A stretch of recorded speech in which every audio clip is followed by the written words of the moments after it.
held tight around me, heart within. Doors might open any moment now, gotta be prepared somehow. I'm ready and waiting, fire burning bright. I'm ready and waiting through longest night. Won't let it die out, won't fade away. Ready and waiting for that day. Burning, burning, never gonna stop. Burning, burning, till the moment comes.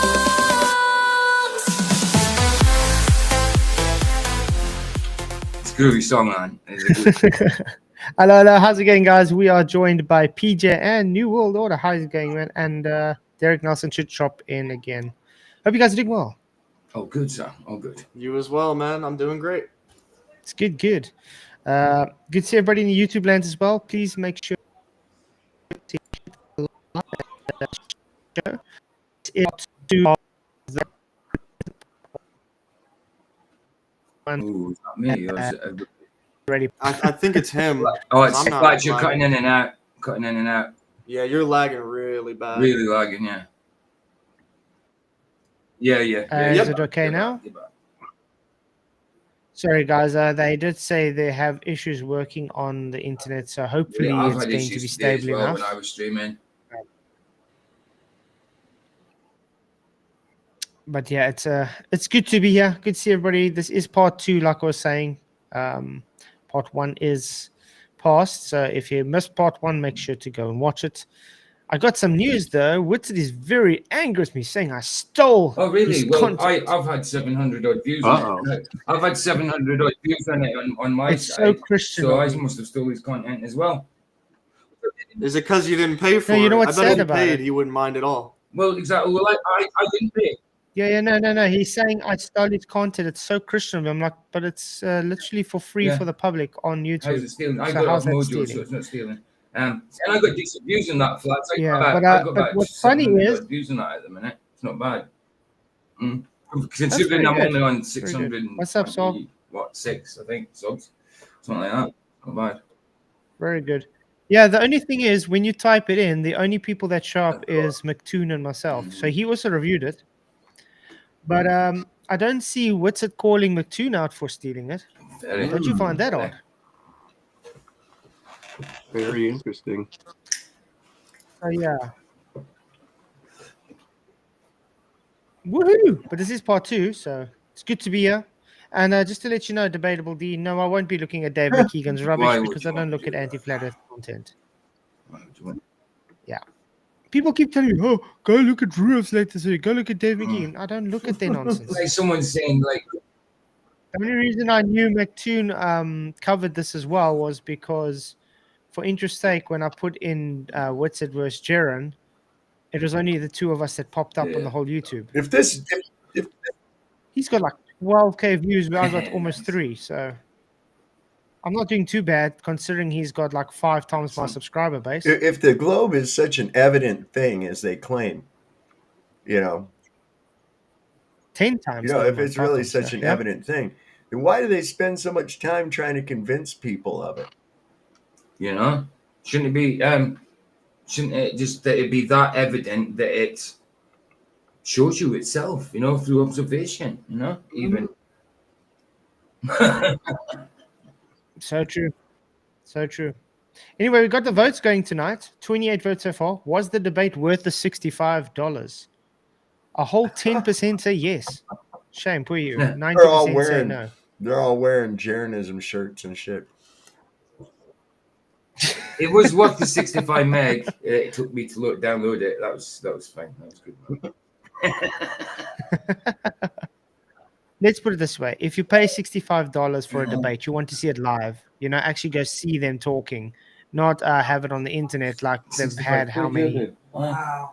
$65. It's quite a lot. So yeah, it's quite sad. Okay, you guys ready to start? Because they're going to get into the actual crossfire now, which is going to be exciting. Let's see if Jeran actually has anything to present this time, because I was very pleasantly surprised in Austin's opening the last time. So I didn't really have anything to fault him on. So Well, And, I'm typical that you maybe are. I'll ask a question of you. You can answer it, then you do one of me, just so that we can kind of stay on these topics. Because I think you've hit some good points that I want to kind of iron through.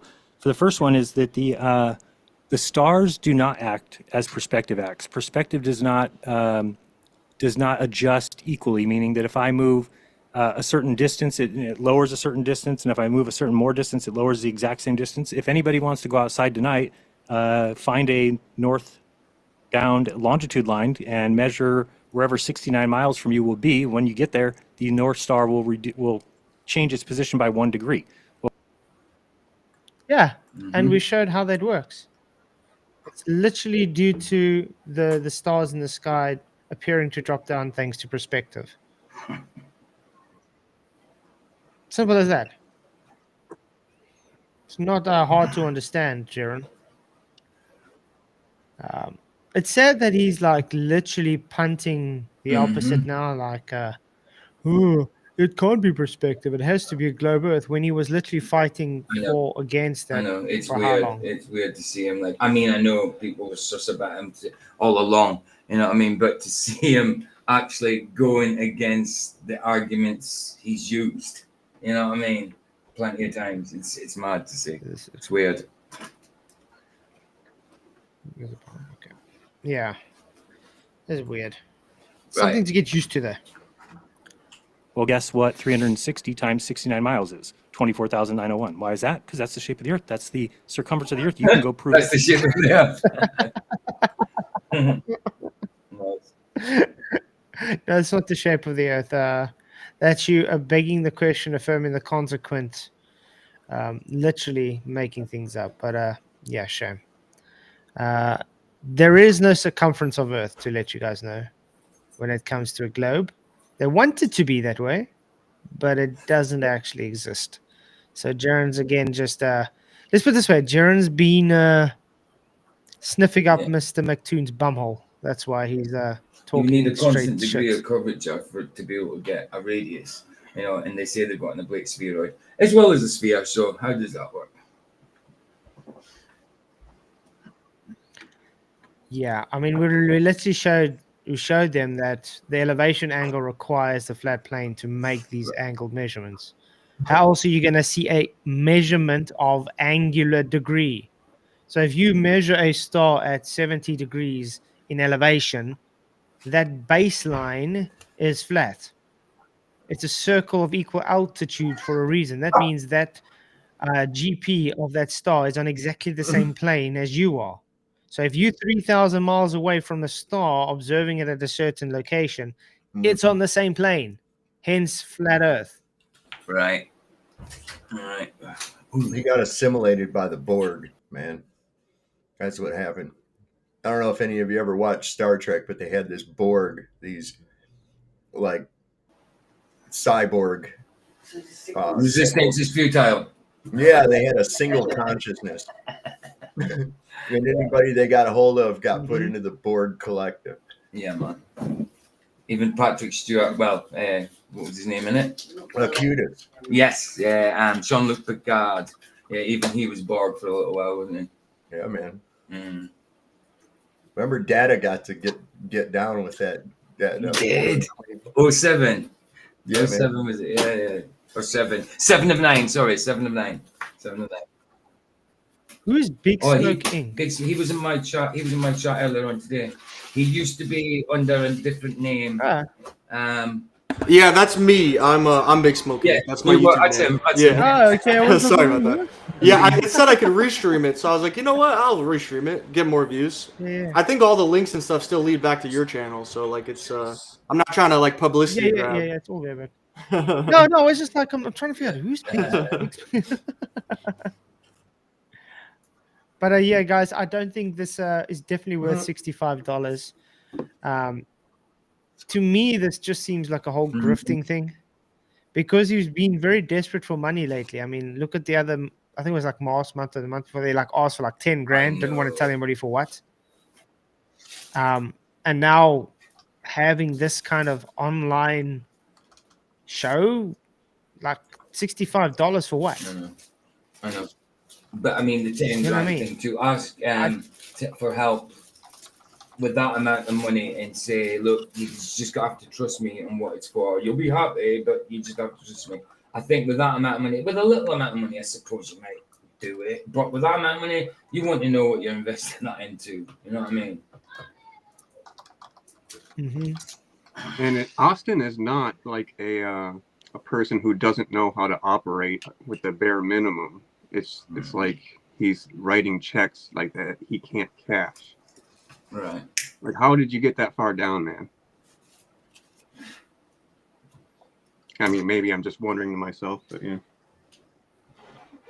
Yeah. Tonight, yourself. You don't need anybody. But flat earthers aren't going to tell you that. They're going to tell you, oh, it's perspective, and that's how perspective works. It's not how perspective works. Go measure the height of a telephone pole, walk halfway to it, measure it again, walk another same amount of distance, and you'll notice that it changes. Of course. It changes. Okay. Like the sun. Remember, the difference between the stars and the lamp poles is the stars are way, way too far away to have the same effect from a light pole that's way, way closer. It's called parallax for a reason, Jeran. You know, like if you're driving in a car and you're looking right and you got trees and you got a mountain in the distance, that mountain's not really relative to you moving, but all the trees close to you is going like this past you. That's the same thing with the stars, you moron. The reason the star takes so long, in other words, 600 nautical miles before it actually drops a degree, is because it's so far away.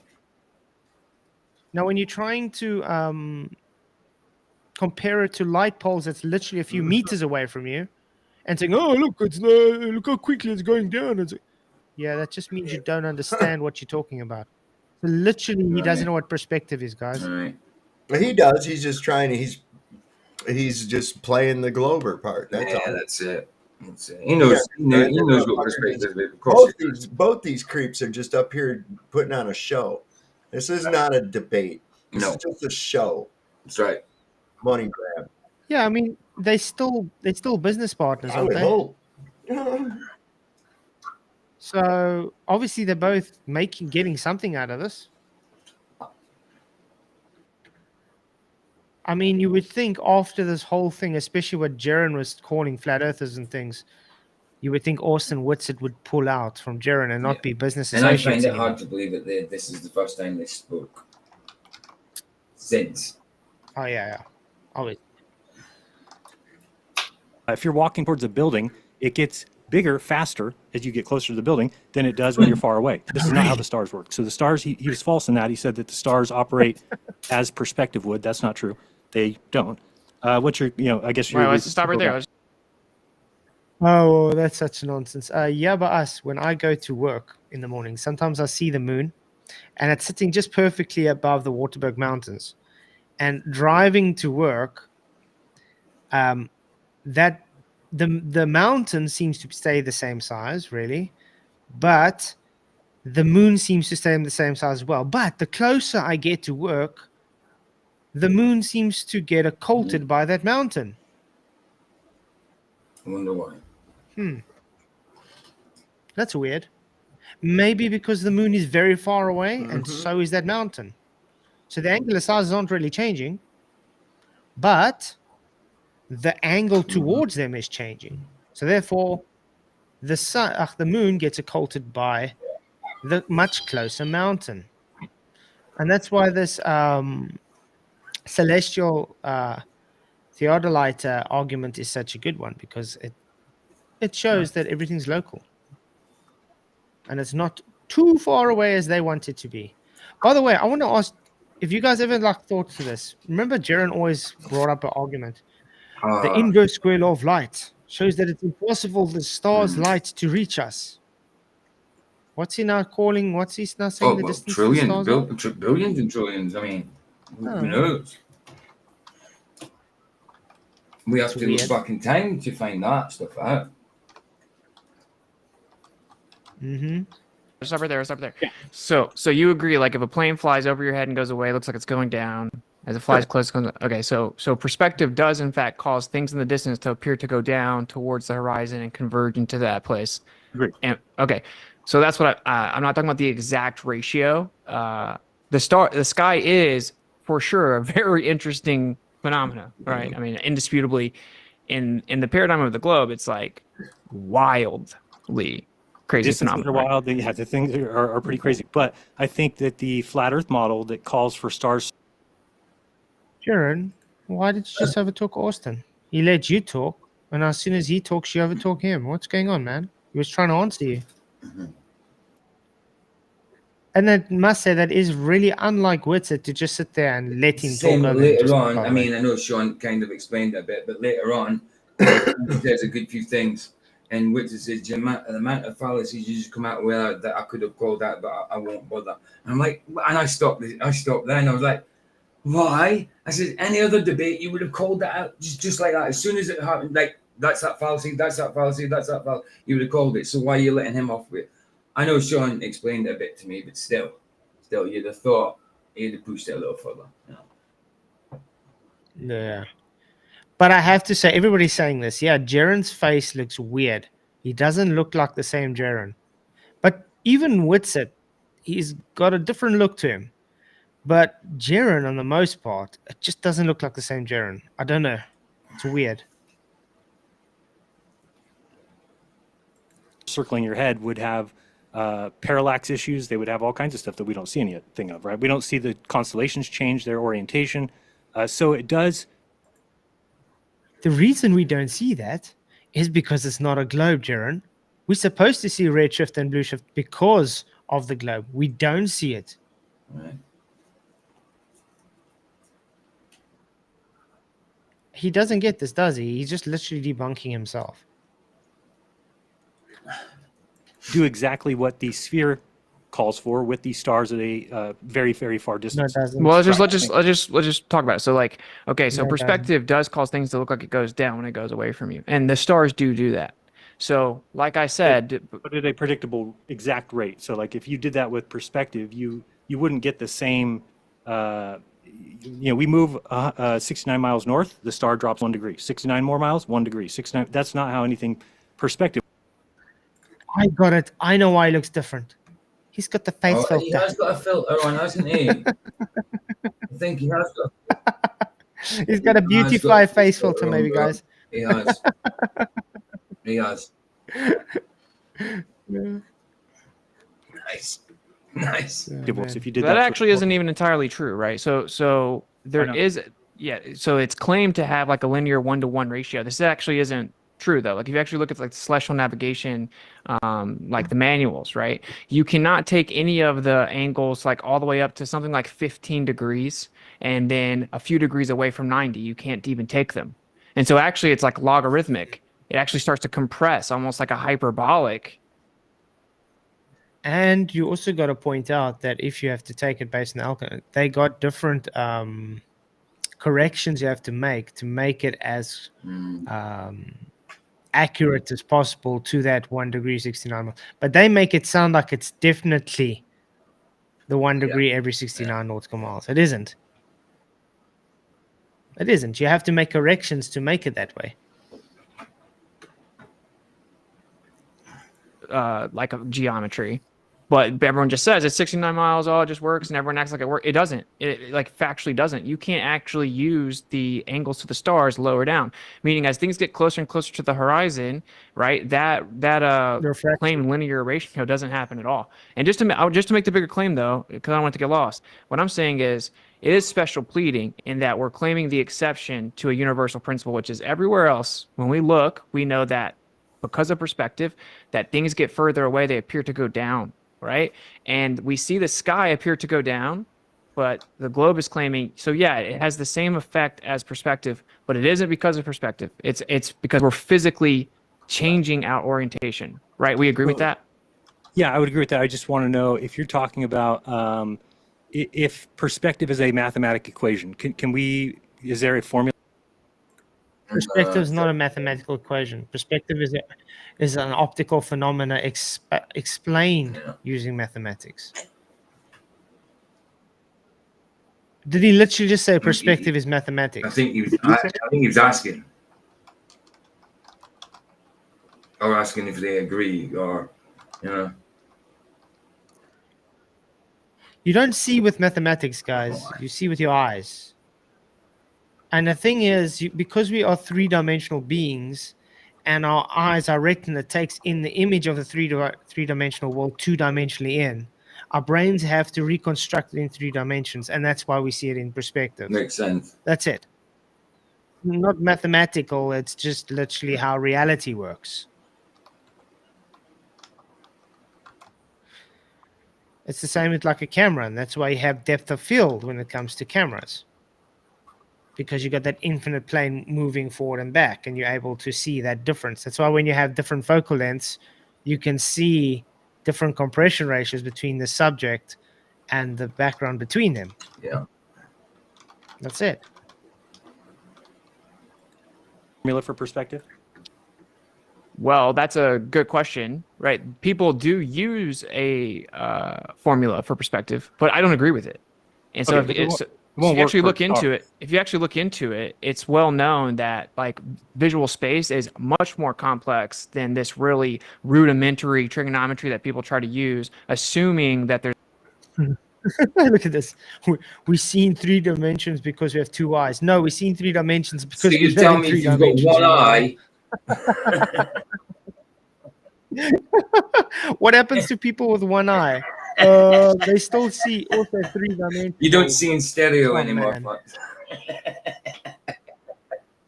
Really? What on earth, man? Well, even blind people live in a three-dimensional Height, reality. width, and depth. Yeah, we literally live in a height, width, and depth reality.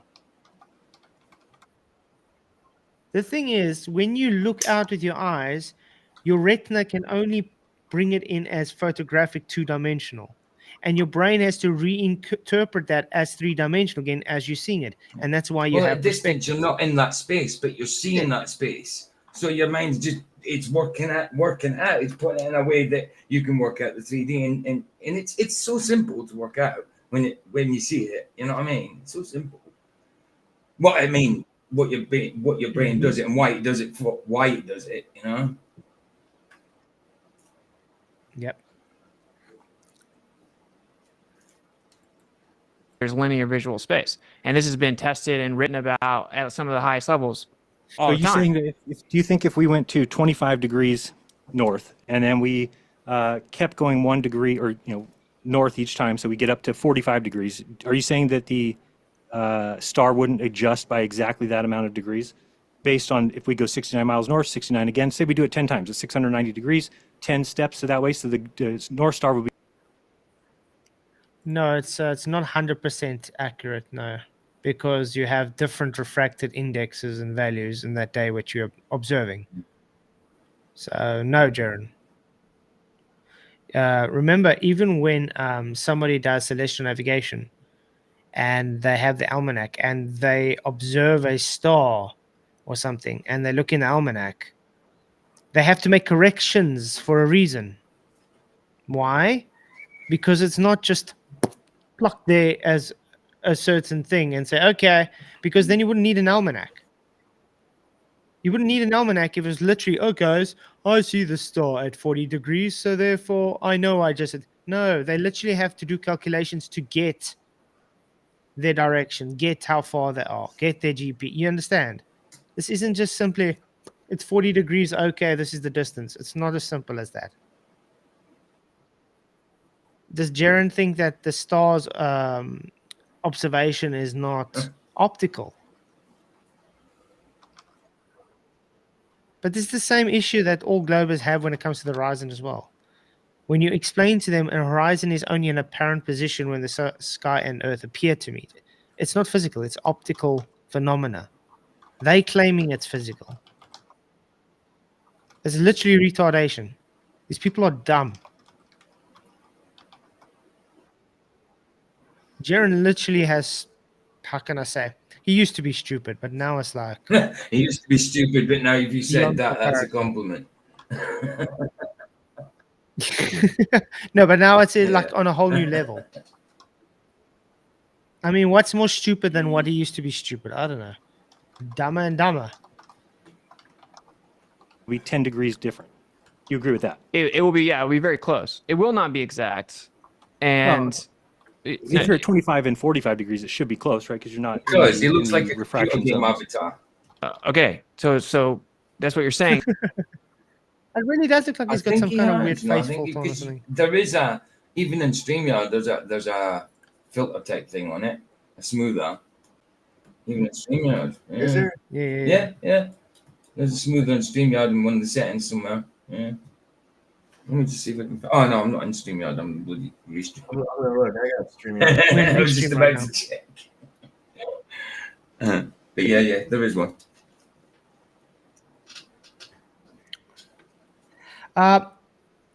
Yes, Terry, the debate was $65 for the cheapest ticket, and for VIP was what, like $96 or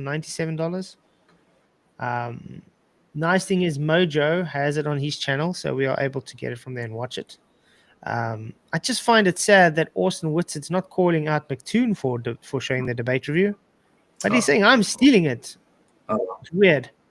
How do you steal something that's literally for Well, it's public weird on the because at the internet? end of my sort of partial review of it, someone came right at the end as it was finishing, called Mr. Mystic or something like that, and said he wanted to challenge me to a boxing match. You know what I mean? I've got a big mouth, and do you want to have a boxing match? So why not? Why not? And by the way, guys, it was a paid event. These things are after the so-called paid event, so can't steal something that's free on the internet. And even with that aside, I know Austin doesn't claim to be a Christian, but like a believer in Yeshua, right? Well, He's I a know. weird one. But, what I mean, he's- even like a basic as a believer in Christ, you should be understanding of like, as you have been freely given, or as you have freely received, freely give. Like this shouldn't be a foreign concept to him, even without like legalities involved. Yeah. Yeah. These people whoever said that a minute ago about the video and stealing it and shit. No, wait a second. Your Duffy guy condones going down for the marathon so you can get that cheap Yes. and then not doing the marathon Right. as a method of dishonesty. Okay. And that is kind of stealing. So I don't even know what the hell you're talking about. Something that's freely available on the internet is subject to the same copyright laws as anything else, and it is public domain for illustration and commentary. Absolutely. We're reviewing. So it's weird. All we're doing is reviewing the debate. So it's not like we're literally just taking it and just plonking it on you and say, hey, we're reviewing the content. If you guys didn't want to watch it, you I wouldn't ain't be gonna here, pay would no they? $65 to go look at it. Go get a job, bitch. You know what I'm saying? Yeah. And I am thankful that we're watching it because I honestly, I tried to get through 5 minutes of it by myself. I can't. I can only watch it with a group for some reason. Yeah, but I have to point out, guys, flipping $65 is extortion. It's literally it's scamming people. You don't pay $65 for this, which he would have probably anyway released it on his channel in a week's time or something. You understand? So the guy's probably just peeved that we jumped on the wagon quickly and reviewed it already when it was available. Simple as that. And you're calling this way. Let's make sure everyone understands this. Conveniently, we call the refraction zones all the way up to like 15 degrees or more above the horizon, because what actually happens is the stars start to act way different. But that's the thing, Mojo. The reason they are buttered is because they are not the ones that's reviewing it. Hey, we're not stopping you. Go ahead. But oh wait, the guys have troll channels. They can't review it. All they are is keyboard warriors. They're little Karens on the internet that can't do anything better than moan.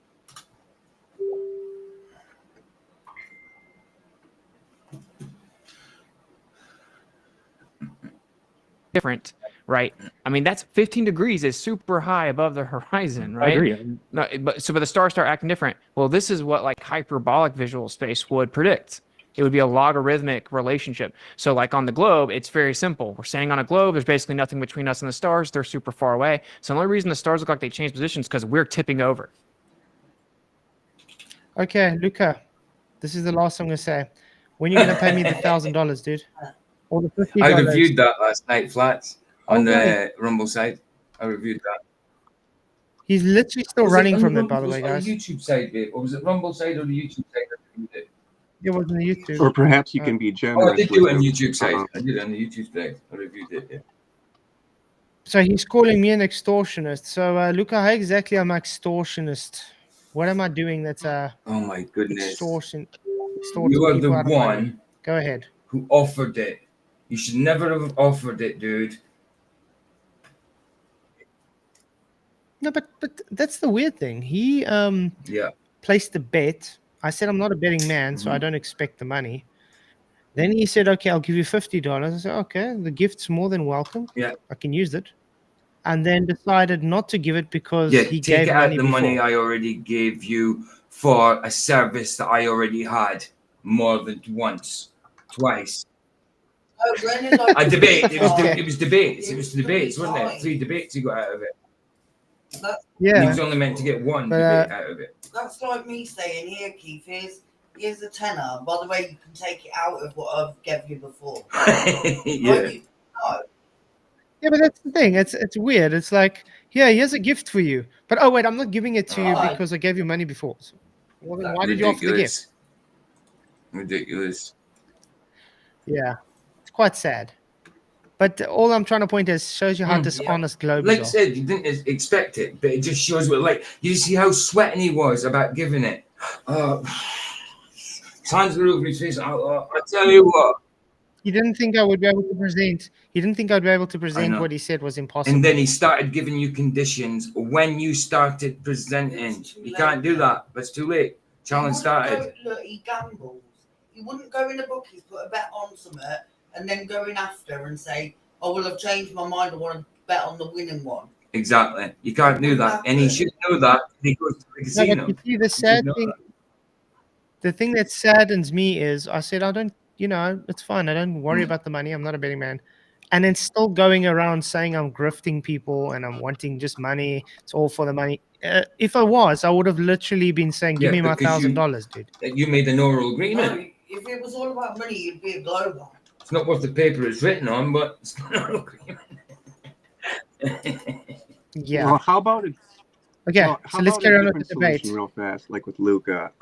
Like if he makes a video saying he's wrong and Flats is right, perhaps Flats could forgive him of the $1,000 obligation. Yeah. And if he doesn't, then we're gonna hold that as like an IOU, which is good as money. Hmm. Like I owe Flats $1,000. No. I like the way it's happened because it Mm. shows dishonesty. It shows that they can't keep with what they add. It was the same with McToon. Remember, he's $1,000 Yeah, I celestial do remember that. navigation. Not when we literally did it. I got I mean, Ruif it's- to do it for him. What was it? Oh no, it was out at 400. I'm like, Yeah. I didn't do it. Ruif did it for you. And then what was it? You use an AE map. Okay, that's globe based. So you see, there's always excuses not to pay out. They always move the goalposts. That's it. And that's how these To globies me, it work. shows the pride because he jumped in head first without even thinking about what you said. I bet you can't do this, and I'll bet you this, because he thought he was right and you couldn't do it. And then when you started doing it, there comes the stipulation, the condition. Mhm. Yep. Okay, Right. let's carry on. But that's actually not what we observe in reality. All the way 15 degrees or more, we start to see them start to compress and get logarithmic, meaning that the way that they change is exponentially different. And even all the way up towards 90. So you're told specifically not to utilize those. So we can say it's refraction. That's not even like a realistic or viable explanation, like 15 degrees. So conveniently, the difference in the linear perspective and a hyperbolic perspective, it's a wash, right? According to the globe, it just conveniently, we're going to change that range and not use it. We're not going to use the range that would be different between a linear and a hyperbolic visual space. But is that So, also the place where refraction would cause issues with the observations of stars? 15 degrees above the horizon? Yes. Sure. I mean, if Like- you're looking out in a direction, that's not very high, and that's where all the atmosphere is, right? So you're going to be looking through the most amount of atmosphere at about 10 to 15 degrees from the ground. That's where you're going to have, Yes. if, again, I'm saying if refraction is true, which I believe that it is, and then you just have to say, well, that's what the globe is saying, is that the reason that the stars get mushed together is because they are being refracted, or they kind of disappear.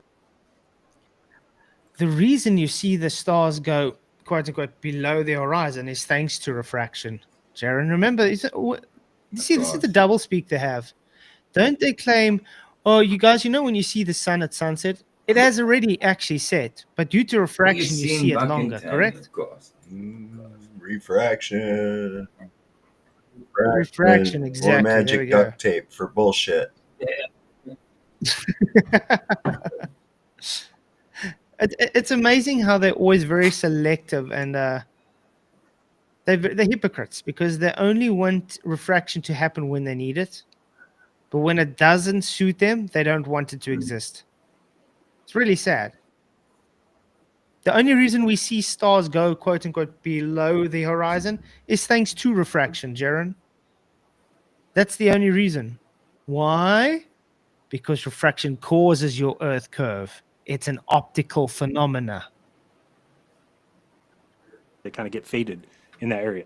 So again, I don't know if that's really, because I'm saying we could still take the distance away from 15 and away from 90, and then we could, if that's working perfectly as a sphere, that'd be really weird that works as a sphere, but not the 15 degrees that we have left to go.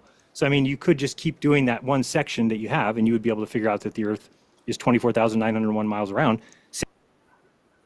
Luca just debunked Again. himself, guys. He says due to the bottom there, that doesn't change it all in angular size at all.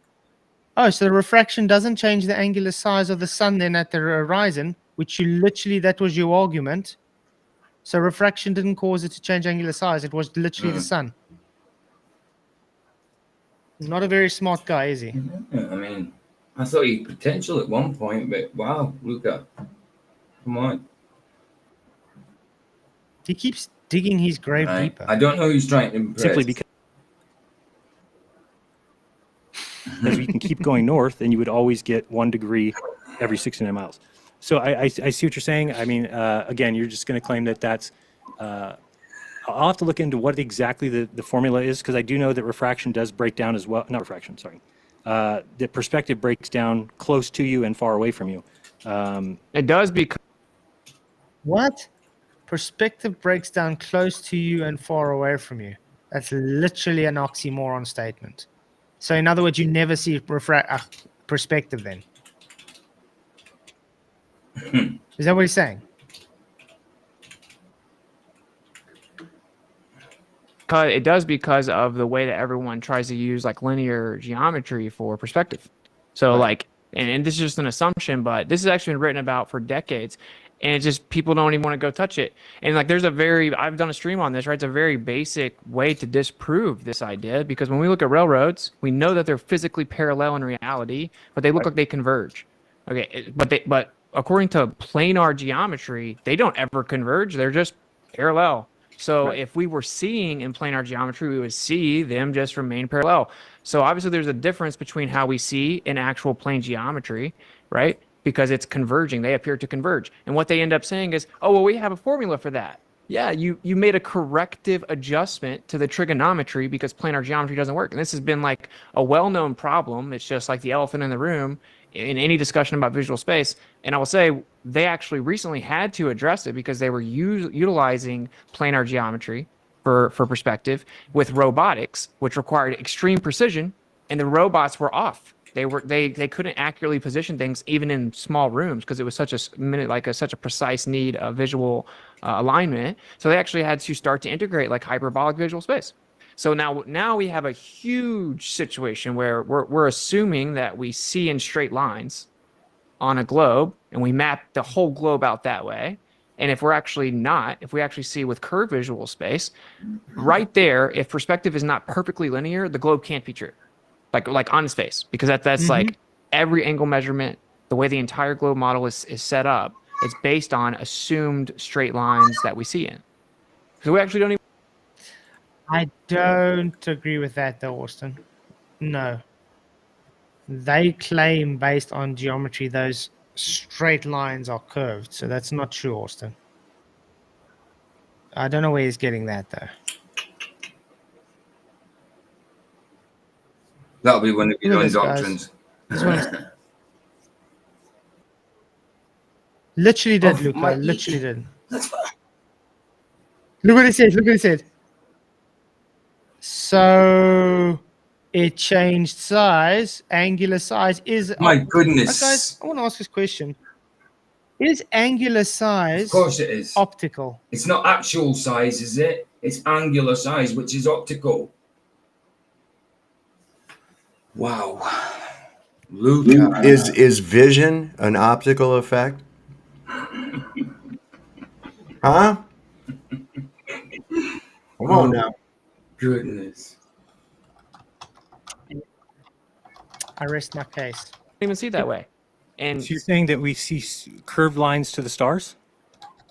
I'm saying that like the collective visual space itself, yes, like towards the bottom, what happens is the extremities. So like towards as far as you can see, when you get closer and closer to the limit of how far you can see, you start to have like an actual curved convergence.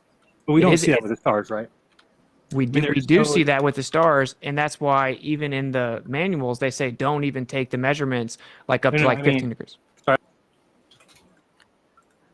Thank you, Mr. Jingles, for your £2 super chat. It says, Keith, what is the angular size of the sun? That all depends on your position. So guess what? The angular size changes due to position. So it is an optical effect. Thank you. Thank you for the super chat. Really appreciate the It's a support. good thing You because rock. it's a different word. It doesn't come to the same thing sometimes. You know, some things are synonymous. Oh, it's nuts. It's quite crazy. I mean, let's put it this way. If you look at an aeroplane in the sky, do you see the actual size of the plane, or is it the angular size of the plane? Is the plane really that small, or is it only appearing to be that small because of distance?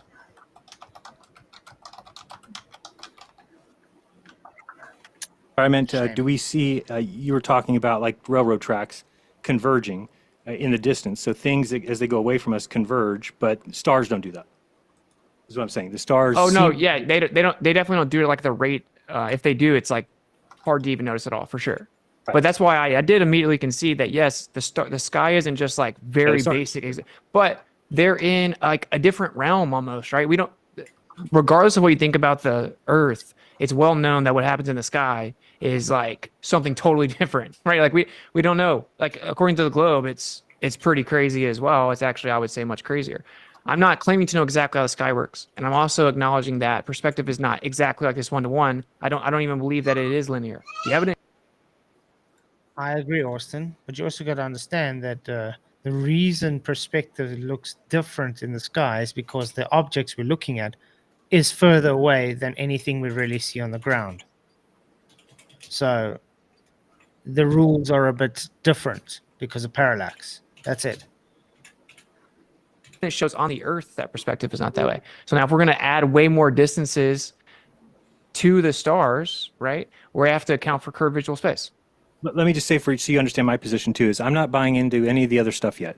That all takes being convinced like I was of the sphere. So everything else is on the table, but the sphere is not something at this point that I think can be changed. Nothing's going to come out that now the sphere doesn't work anymore. It's the Earth is mapped as a sphere. It operates as a sphere. That's a hypocritical statement. He's literally like, he used to say the same. It's flat and you have to deal with it. You know, it's like nothing you're ever going to do is going to change my mind. It's the reality. Blah. Now it's, no, I saw the sun in the sky, so therefore it's a globe. I'm just going to accept everything as a globe. Look, even Austin's face. Yeah, I know. He's Right? like, what? So nothing you present is going to change my mind. So it's literally become a globe. You don't think Toon slipped it in one night there in the tent or something, do you? Maybe. And I this mean, is what's why the I point asked. of the debate? Oh, sorry. Go ahead. Oh, I was just going to say, this is why I asked on Monday what's going to happen with like all of Jaren's work with NASA, you know, when so much of their work is based on a flat and stationary Earth. Like, how do you reconcile that? And he accepted that on part one. He literally said, yeah, he understands. But his answer was, oh, it's because it's local. We just work in local. I just don't understand, why does he want to debate if there's no evidence that could possibly be presented for him to change his mind? That's just disingenuous. Like, it's not even a debate. You're just one-sided the entire time. He's already said there's no amount of evidence that you can come out and say that it's not a ball. So, like, what's the debate about then? What are you even debating? You're stuck in your ways. There's no evidence. Even if we came out right now and But he's had literally pictures of a flat Earth, he'd still deny it. That's basically what he said. Right. But he's going against his own, how can I say, his own rule. His own scrutiny he put against flat Earth is not hold to same standards as what he's put on the globe now. He's literally just accepting the globe as for everything. But you see, this is exactly why I called him out as a shill from the beginning. The guy was never a flat earther. Clearly showing now the guy was a plant. Finished. It's if you don't see it now, then there's something wrong with you. The guy has always been a globetard.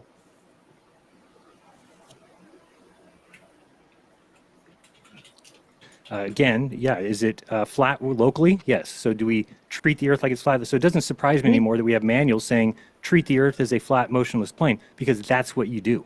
If you did it anything else, you would crash, because you don't need to do that. The Earth is so big, we just don't have any understanding of spheres that are large enough that are in the entire world. That's just a bullshit. That's a combo. Hence why, if you look at he says we Yeah. don't I mean, understand. if you look What do at you that- mean we don't understand? I thought you have all this evidence of a sphere. Now we don't understand how big the globe is. So now he's copping himself out. He's like, we can't Yeah, he's explain it literally- because it's just too big, and we don't need to explain it. Just trust me. It's ridiculous. But the question is, let's look at flight data, for instance, okay? On a globe, does it physically curve? No. Yes. Globe, So when the plane flies locally flat constantly and it doesn't physically go around that curve, what is that telling anybody? The same thing the manuals are saying. Flat stationary plane. The same thing they're reading on the manual. So flat then, not a globe. Well, Man, it's these like when guys are pilots dumb. are trained to fly, that's how they're taught, is to treat the Earth as flat and stationary. And it's more than just local, because you can do it from continent to continent, and there's no change or derivation in that principle that you're going over level Earth. You can fly the whole circumference of the Earth and it will still stay on the same plane. You can literally end up where you started on the same plane without having to adjust for any curve. So it's not local. It's just the whole Earth is flat. Deal with it. I'm also curious, does it specify in these documents that it's only on that small portion local to the plane that's flat? Or does it just say, in general, treat it as a flat stationary plane? Does it specify like the locality of it only being around that specific part of the plane? Because I don't think it does. No, no, it says you have to treat it as rigidly flat. A motionless flat plane. So in other words, not only locally, like Jeran is saying right here. That's the whole thing. Yeah. Your whole flight. It's not just local.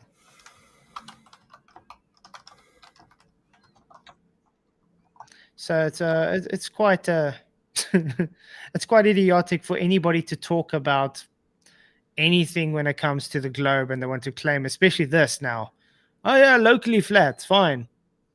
Okay, but that's literally throwing your whole globe in the dustbin, because you can't have locally flat on a globe. That would mean the Earth's faceted. it's a what's a dodecahedron? A dodecahedron? What do they say? Oh, don't get it.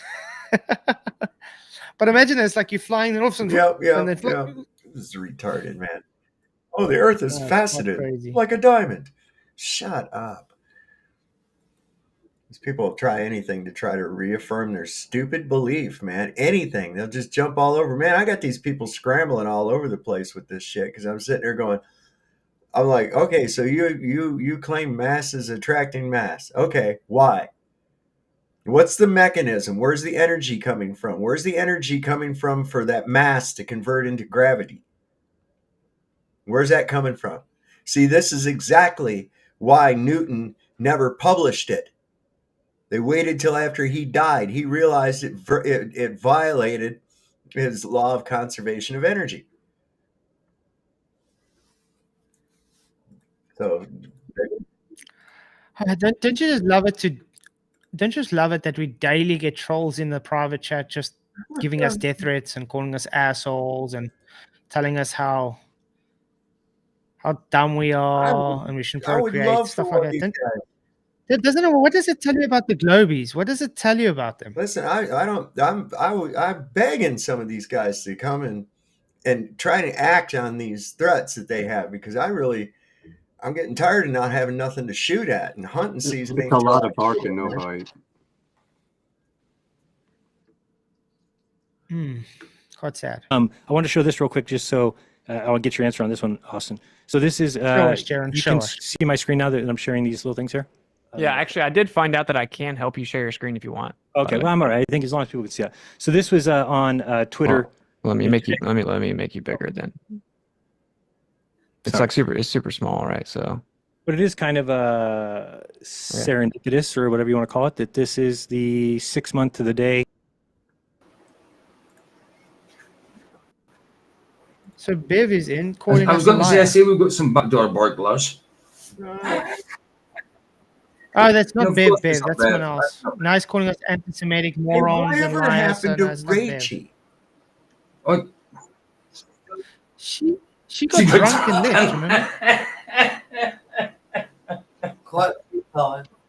Remember, Oh, the thing is, damn. when you really are flat Earth and you leave the flat Earth, you become a drunker because you Right. can't I handle mean, it. she tried for a little bit to become an anti-flat earther, but I mean, she still comes every now and again, doesn't she? But I mean, her time of being here prolifically is done, I think.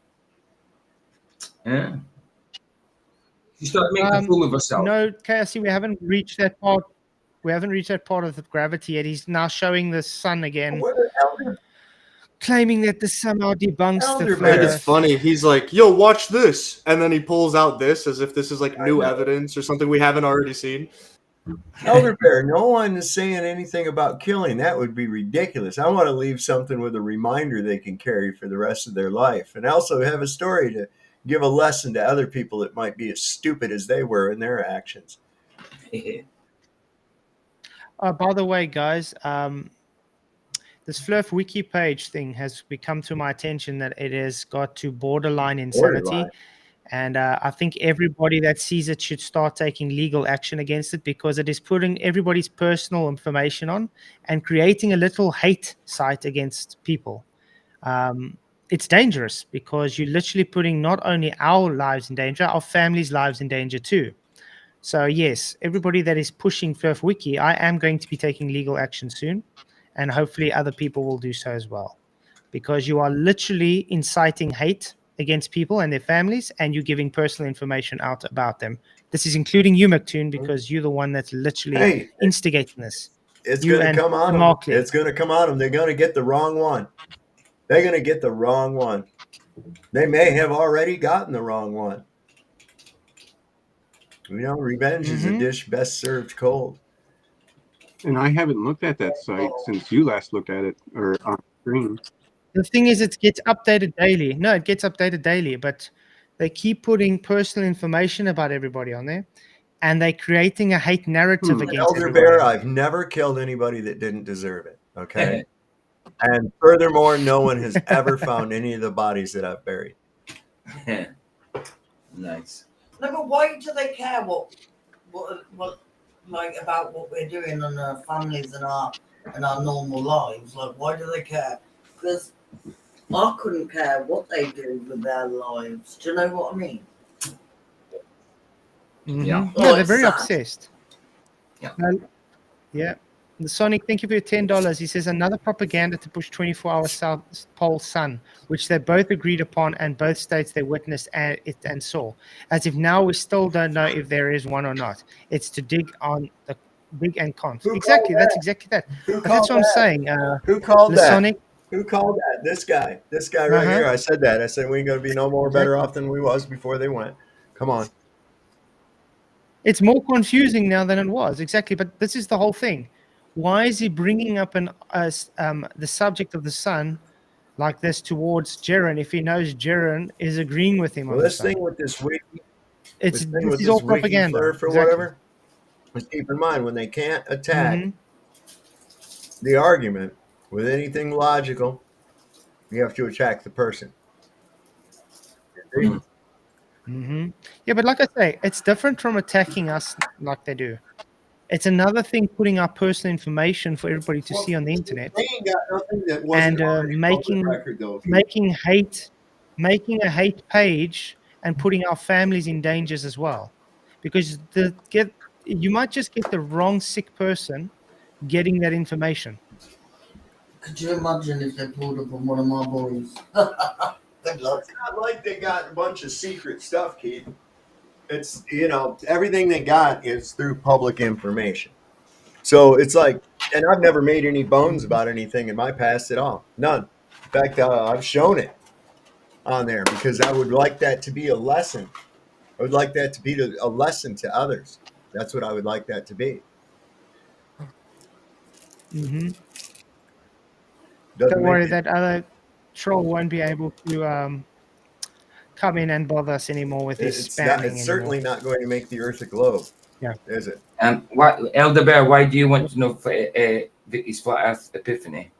She won't want to talk to you about that. No, I've got nothing to say to you. Why? See what I This mean? is exactly what I'm saying. Anybody watching this, everybody watching this, realize how obsessed Yeah. and sick these globies are. Absolutely. Mm-hmm. Mm-hmm. Oh, what a bunch of idiots. Let's go. Anniversary of this particular observation. So this is the 24-hour sun on December 14th in Union Glacier. So this is what Austin and I both saw. We both know that we were both there. We both know there was no trickery. There was no funny business. That's the freaking sun. And it does circle your head in Antarctica. So once we see that, something interesting is if we go now to, if we go now to the Google Earth here, you can see that, yeah. So I've got Google Earth pulled up and you'll see up here that I've got the date as 6/14. You can't see that high? Oh, it's a little bit, see if I can get this, you can see it. Can't see anything, Jeran. Hold on, I don't want you to see. Sorry. Notice how he's showing us a 3D rendering CGI. It's worth noting, Google know, the Earth thing doesn't you've have a always North been Pole fighting either, against? so I'm pretty sure that whole Google Earth model is like totally incorrect. They can't even model the North Pole, and we expect them to model the South Pole. Okay, sure. I mean, if you want to believe that. Stop. Okay, let's go with this one instead. That's better. Why are you All not now showing you the can see it actual up there. sun? Right. So you see Darren? at the top here, it says 6/16. I went back 2 days. But you'll notice that this is at the north, at 80 degrees north. So the complete opposite of where we were 6 months ago. And if we play the time lapse, you'll notice that the sun. Oh, well, why is he showing a CGI? Why is he not showing the actual Or sun? the 24-hour one. Entire. No, because he's saying, look, this is at the same time where the sun was, at our time in the north. You're showing a CGI computer-generated model. You're not showing reality. I wonder how hard it would be to take this before they went and then make the fake footage match what it says on Google Earth. I wonder how hard that would be. And they're saying they're doing it the other way around. They're saying, oh, we went and then we compared it to Google Earth. I'm thinking they did it in the opposite order.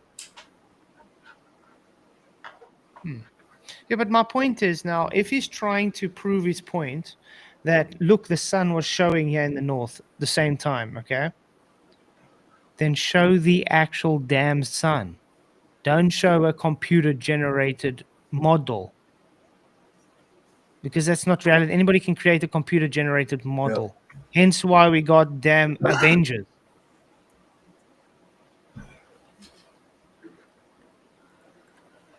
does the exact same thing that we saw it do, only the opposite. It's the opposite direction. And there'll never be a flat model ever in your life or your children's lives that will ever explain this. And it doesn't matter if you say it's personal incredulity, that I don't know how something works. So no, because there's been flat earthers forever, and they've never, not one person, not one entity, not one Daniel Shenton, not one Lady Blount, not one St. Pierre, not one Allen, not. Luca, the fact that you think it doesn't say defamation when it literally has personal information about people on there, IP addresses, home addresses, and then giving people's records and talking about their children and their wives and where they live, and then literally saying hate things, literally hate and bigoted things. That's literally defamation, Luca. Yeah, but Luca's as bad as them. They all need to go and get a life. Right. Hmm. There's little times, little periods, little short times. You have a little bit of hope for Luca, and then all of a sudden it's like, whoa. Well, Yeah. somebody does have to be do an this idiot. because he got demolished so badly the other night, Yeah. and he can't just humble himself and say, yeah, guys, I was wrong. Yeah.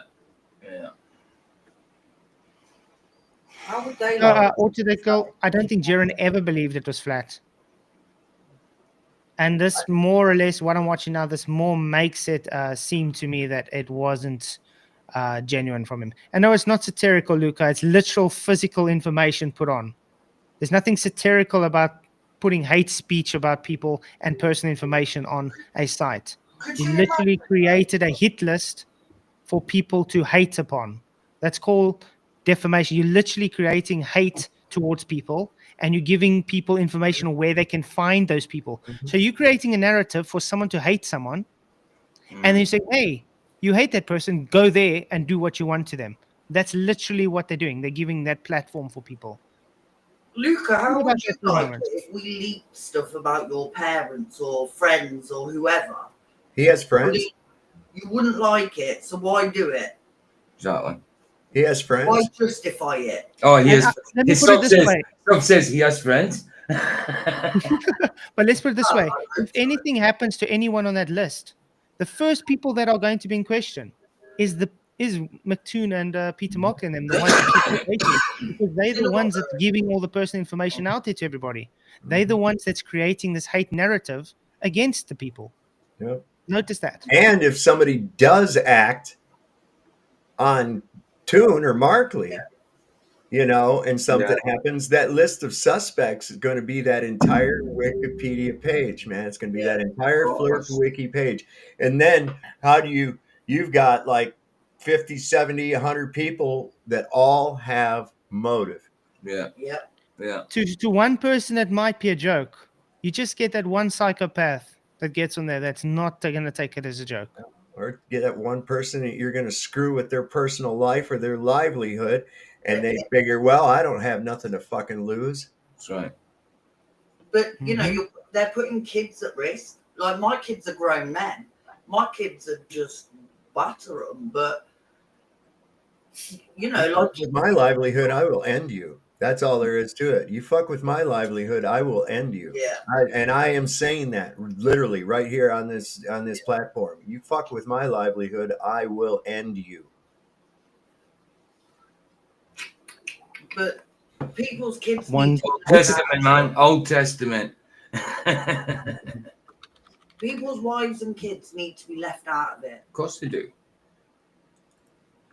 Nobody has got the right to expose anybody's partner or children or where they live or anything. Nobody has that right. And if you're doing that, you need to go and get serious mental help. And you would think it would be us doing it because we're the crazy flat earthers, man. Like, we're the nuts ones. So why are they doing it to us? That makes no sense. Yeah, right. Do you know why they do it? They don't have God. Yeah, well, that's true. They just have love of balls. Okay, let's go on. Has ever been able to explain it. So if your level of acceptance of something is you're not allowed to say that it doesn't, just because I don't know how it works. Well, how many people need to say that something doesn't work until we know it doesn't work? Eventually, we have to get to the conclusion that something will never work, and we move on from there, and we just leave it. We don't stay on something and say, well, we still think the Earth's flat no matter what, even if it doesn't work, there is a model that very simply says, of course, you would see 80 degrees north, the opposite of what you would see 80 degrees south 6 months later, because that's how the globe works. It's what it predicts. It's what it calls for. So, and again, it's the exact same, meaning that if you were to measure the lowest, which looks about right there, the lowest spot in the sky, if you measured that, it'd be 15 degrees. If you notice, it's exactly north. Okay, what I figured out in the south, whoops, didn't mean to move up. Again, you're using a computer-generated model, not reality. One He's that's not even literally doing what- accurate, mind you. He's literally doing what the Google Earth globe is not doing. Yeah. I mean, he used It's to call accurate the for globies something. out for this. I mean, he used to call the globies out for this. So, Mhm. oh, can you guys just show us reality, not just some computer-generated model? What you doing, Jeran?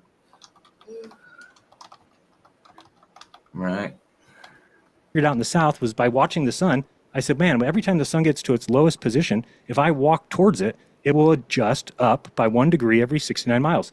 And we were, remember, it was like 15 miles or 10 degrees low or 15 degrees, wherever it was in the south. And I realized, oh, I bet you we're 790 miles from the pole, because you could just figure that out by how many times do I need to go towards the sun till it, sorry, was it 15 degrees? But by going towards it, it's going to lift.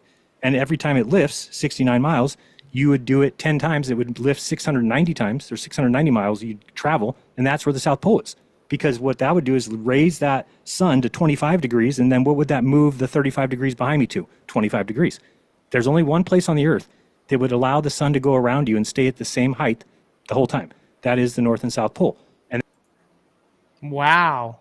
Profound, Jeran. While See that? showing us a computer-generated image and making this claim. Remember, they didn't actually show us this happening in real life. They just claimed they did.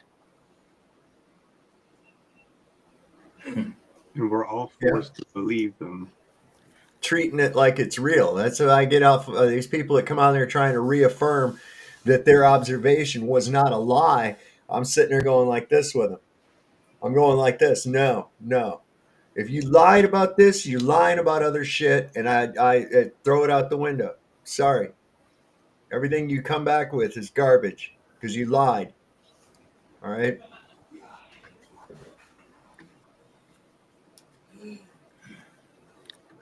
And that is what we saw, 15 degrees and 35. But now I can infer from that there's a South Pole. We know the South Pole's there. Flat Earth wants to keep pretending that it might not be, which is them creating a paradoxical world where we have a North Pole. Can I mention something really we quick? have a North Celestial Pole. Underneath it, we have a North. He inferred the fact that that's most likely 15 degrees, but I haven't actually seen any Google Earth measurements showing that that sun is 15 degrees or whatever he's trying to claim. Because he's showing the sun, but he's not actually showing any measurements. No. He's saying, oh, yeah, that's about 15 degrees, and that's what we saw. But there's no measurements here. Like, even if it is CGI, at least show the measurements. Like, there's none. He's just inferring, oh, yeah, it's probably about 15. Like, okay, I mean, I don't see any math to back that up.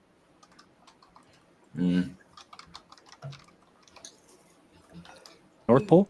We have a South Celestial Pole, which is exactly 180 degrees from the North Celestial Pole. What's below it? Flat Earthers will never answer that because it completely destroys the model. You can't say there's a South Pole because on a flat map, everywhere is the South Pole. South Pole is in all directions and everywhere. So my question... The South Pole is an arbitrary position. It's literally an arbitrary position. How many times do you have to explain this? And then they come and strawman and say, oh, but show me on the Gleason's map where the South Pole is. Show me on your Mercator map where the South Pole is. Exactly. And It's that's a damn map. Exactly. And that's probably what he's talking about, isn't it, really? With the South Poles everywhere at once there on the Mercator map. You know what I mean? That's interesting. During the debate, Awesome calls him out for saying the sun was at the 15 degrees. So they can't even agree on the elevation of the sun. Then that tells me they were lying. Yep. Yeah. A bit of an inconsistencies there. Oh, and by the way, guys, they're saying I'm lying about them saying where our address is and stuff. Literally, you can go onto MyFluff Wiki and you can see he says, if you want more about me, go to Jack of All Trades. And Jack of All Trades literally every day posts my home address on his posts. And YouTube refused to take it off. You need to Literally tells everybody where I live every day. get some lawyers involved. It's ridiculous, man. It's beyond a joke. So yes, when I say they do give people opportunities and ways to get people's addresses, they do. See, I don't fuck with the law. I'm my own justice. It Keep just on takes getting the, good. it just takes the piss. I'm saying it's beyond a joke. It's not even beyond a joke. It's sick. It's actually sick. When you go to the privacy policy on the Flurf wiki, it's a blank page. They don't even have a privacy policy. You can't even contact anybody on FluffWiki. They just give you rules that you should obey, and that's it. I mean, remember when you messed about with that page and changed it a bit? How quick was it before it was changed back? That's because they were watching it in real time. Gosh. Okay. To you, Austin, is with this. I get what you're saying, where you're saying, well, no, you're just claiming that you don't know how a flat model works. So at what point do we throw the flat model away if we've now falsified it, technically, in the way that at least the map that you don't ascribe to? But do you understand that there's no other map ever coming, that there's no other, the AE map is the continents laid out correctly, with the tropics laid out correctly, with the equator laid out correctly. Those are not movable because they're not man-made. They are features of the place that we live. The sun furthest south, Tropic of Capricorn, furthest north, Cancer, and the equator is where it's above on the equinox. So my question is, if there's never going to be another map, and the flat Earth map has been falsified, then what is your hope by staying a flat Earther? It hasn't been falsified. Where do you think, what's going to happen? How could that, how? I said it hasn't been falsified, though. You just claim it's been falsified. They're still using it. They're still using the azimuthal equidistant map, Jeran. There was nobody went through in the Pentagon and everywhere else and said, all right, everybody, we got to stop using the AE map now because Jeran Campanella claims to have seen a 24-hour sun in Antarctica. None of that happened. None of that happened. Nobody said, oh, wait, hold on, you guys. We got to rethink this strategy for this attack because the A map, well, it's no good. Will Duffy totally debunked it because what he did, he went and said he saw a 24-hour sun in Antarctica, even though none of the shit that we saw matched what the weather or anything was like. Nice. Yeah. Jesus Christ. Went and did this elaborate, bloody, silly TFE thing, thinking that luminaries in the sky can tell you about the shape of the Earth. Went there and says he disproved flat Earth because of it. Then come back, there's a debate with Sean, and but he throws himself right under the bus by saying, oh, Sean, can I just point out that you're talking about the sky and we're meant to be talking about the shape of the Earth? Like, come on, bro. Wow. What a jackass. And then it just... How could that ever be answered? It would have to be, number one, we create a new map, which is impossible because the continents are laid out correctly. That's the AE map. Or we figure out there's a magic formula of repeating suns and duplicating suns. So is that really what you're hoping for, is some sort of miracle? Or do you understand that you'll never explain it? Because it hasn't been explained in hundreds of years, if not thousands. Okay. You said a lot, right? So we can take it slow. I just want to know, what is your... Do you acknowledge that in the north right now, today at 80 degrees north, they would be seeing the inverse and complete opposite of what we saw? Yes, it certainly seems that way. Now, I mean, we did one trip and we saw one location, but it was pretty close to matching. Like, I don't even think it actually matched perfectly some of the elevation angles, but pretty close. Sure, but here's the thing, right? For one, it's like, how are we even determining what is the opposite? Like, what are we talking about right now, right? We're talking about a model. And so you're bringing up the AE map. The AE map uses the same fictitious observer in the center that the globe does. You actually have to just assume the center of a globe, use a fictitious observer, and then look at the sky, and you're actually going to map out this projection. You're talking about the South Pole. If I were to take the center point and move it over 5 or 10 degrees, now everything changes drastically, right? We don't even have the same positioning to observe the sun at all as the AE map because it's just a projection. They both have fictitious observers. And this is exactly, it's just a projection. And this is what they keep telling them. They keep straw manning, saying, oh, you guys, show us based on this projection map that they're trying to straw man us. Where is it? for the last time. That's not what we live on. We don't live on a damn map. You guys don't live on the on the Mercator map. We don't live on an AE Gleason's map. You can use it for certain things, okay? Because that's what it's made for. But you don't live on it. It's the same with when you come to navigation. There's a reason why ships use different scale maps when they get closer inland than when they're out in deeper seas. Yeah, they use It's because charts. they wouldn't be able to use the same map. No, they use charts. They use sections. And Sectional nobody charts. uses a world map to navigate. Okay, so all you people that claim to be sailors and all this other bullshit and using sextants, watching Pirates of the Caribbean does not make you a sailor. Okay, that doesn't make you a sailor at all. And no one, even if you have, used a world map to go anywhere. All right.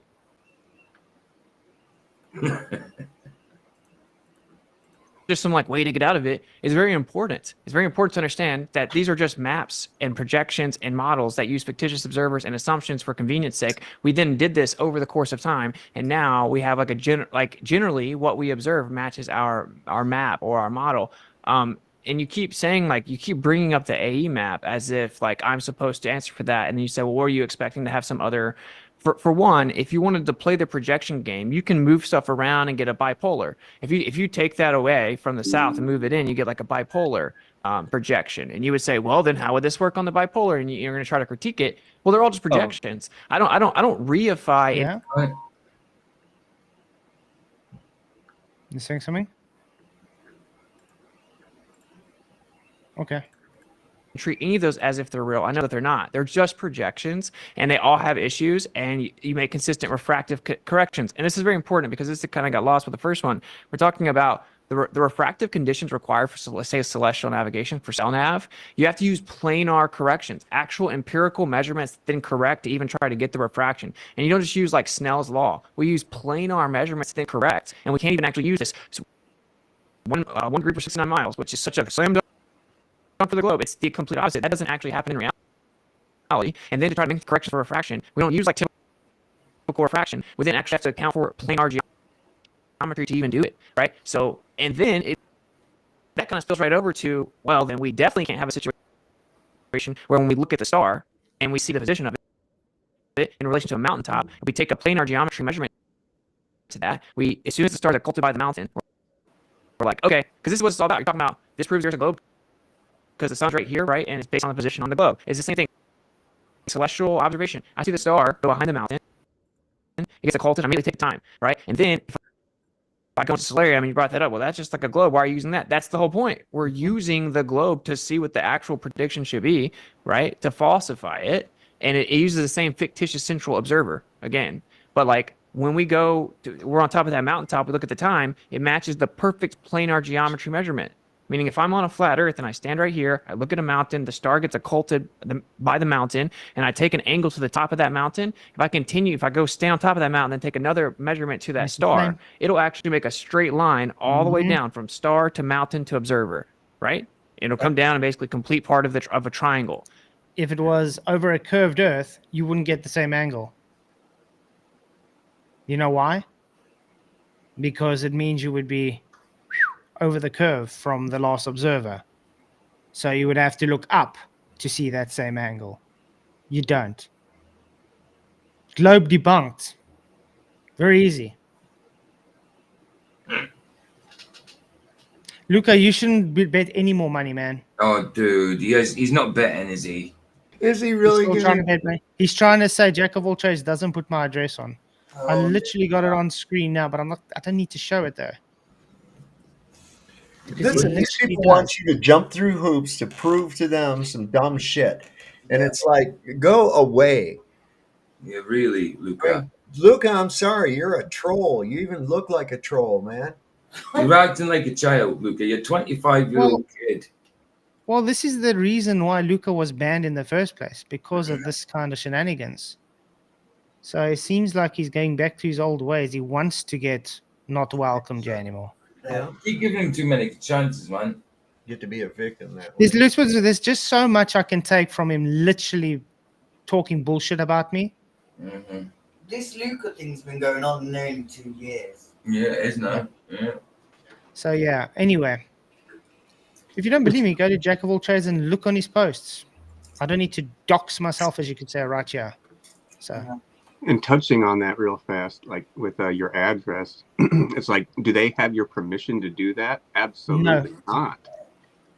not at Like all. if I were to love my neighbor as myself and we're like recording something outside or something, and if you ask me, oh, Derek, you know, please don't record my house number or my car vehicle numbers, I would absolutely honor that. And so it's like, who are these people listening to exactly when they breach sacred things? Yeah. No, but Without Yeah, I've second literally had to thought. take my address out, guys. You see there? There See you that go. red block? Mhm. yeah, but there's young kids that live in that house. Exactly. Like, that's sick. Yeah. Yeah. He's sitting there saying, Anyway. I bet you this, I bet you that. Like he's Oh, like, I bet you Lucas, shut $10,000 flat. You can't. Lucas, Hold on, babe. I bet you still got house. 10,000. He hasn't said this. I'm doing it as a joke. For goodness sake. He's like, I bet you $10,000 flats there. You can't find your address on there. But I tell you what, once you find it's there, I'll start putting a condition on it, and then I'll just pay There we you go. more. I just had to literally ban someone in my chat for giving my address to everybody in the chat as well. See Thank what you. I mean? You lot, do you know what? These people are sick in the head. Oh, shit. There's 4 kids in the house, and you're literally putting them at Let me risk. put it this way, guys. The town I live in is like 20 kilometers wide. Okay? So yes, it's literally my address. Hey, I'll tell you what. You want to come? Anybody wanting to come over to my house and shit? Go ahead. Go ahead. I'll be waiting for you. Okay. I'm like that way In fact, too. you get lost. You get lost. Just go ahead and get a hold of me, and I'll tell you how to get here. Trust me.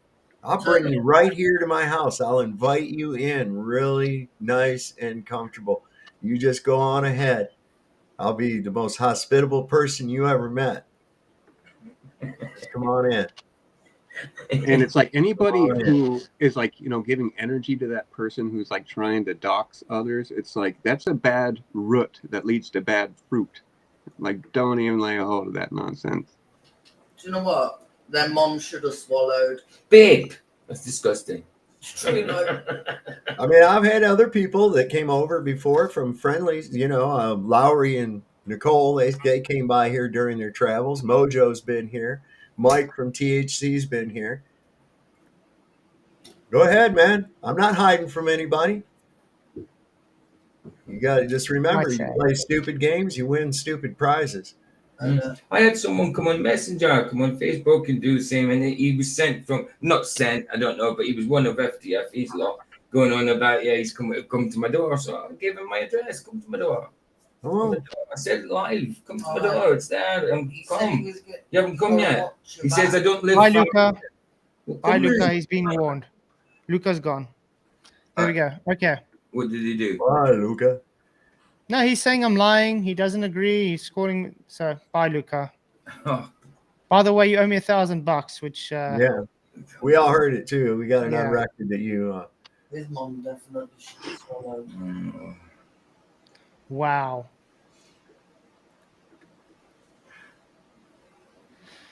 Okay, Yeah. let me just play here. And there's a specific angle that the flat Earth would predict. The globe Earth predicts something completely different. It would be much lower. It's on a globe, and it matches the flat Earth prediction But every stellarium time matches, consistently. What? Stellarium is right when it tells you what the angle would be from the mountain. Yes.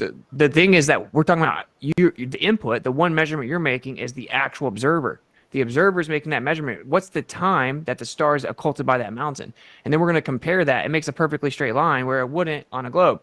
And so what all the globe proponents have been trying to do is claim refraction, trying to find out any way they can to claim refraction. And they can't with this, though, because it's occulted. It isn't there. It's not even there to talk about, to invoke refraction. It's not even applicable. So this guy doesn't help. Like if we act, like these always just get thrown under the rug. These are like major problems. So we're Look at Jaren's not even listening to him. Of course he's not. He's just like playing around there with Google Earth. Like, oh, look how beautiful this globe is. He's adoring his chin fluff, whatever that's called. Quite sad. claiming the globe is a physical geometry changing our physical positioning, and that's why we see the sky the way we do, then how come whenever we start to get down where hyperbolic visual space would be expected to converge, that's what we see. We can't use the globe, or we can't even navigate. Then we try to make corrections. We have to use plane measurements, plane trig, plane geometry to even make the corrections for the refraction that we're presupposing. So this is a major problem for the globe. And this, I want to hit something meta, and I'm going to give it back to you. This is the meta part here, right? That you're like, because this is what I don't understand, right? I believe you that you're saying you don't understand how I'm still a flat earther. You don't get it. I went there with you, and how do I not see it? And you think that, I'm not stupid. I don't, you don't get. Did you have a super chat again, Lasonic? Oh, sorry, Lasonic. I missed it totally. I'm so sorry. I was busy. We got other stuff. I really apologize. Lasonic says, $5. If there was truly a 24-hour sun, it would be posted everywhere. It would be indoctrinated in every elementary school, like space, dinosaurs, aliens. I 100% agree. Notice that they don't really teach a 24-hour sun, really. No. It's more kind of whispered about on a need-to-know basis. Yeah.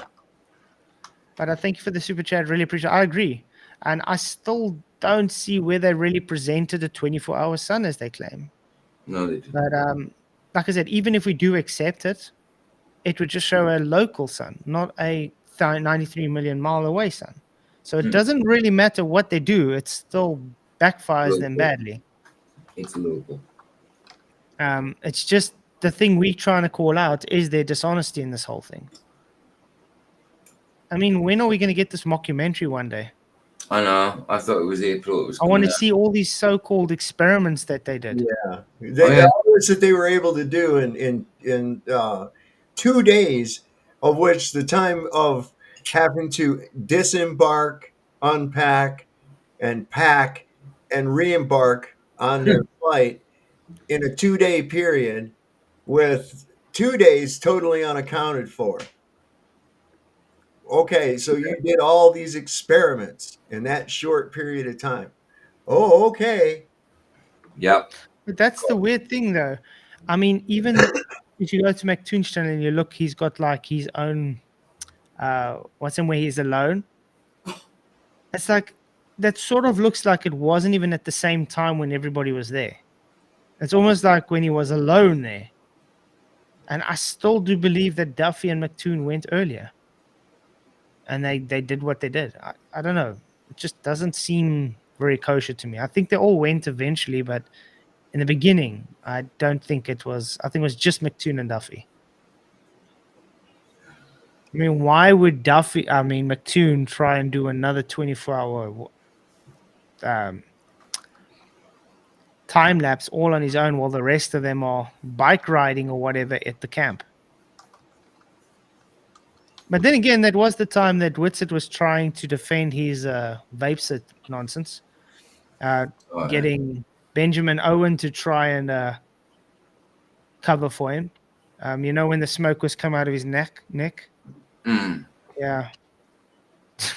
That was quite funny.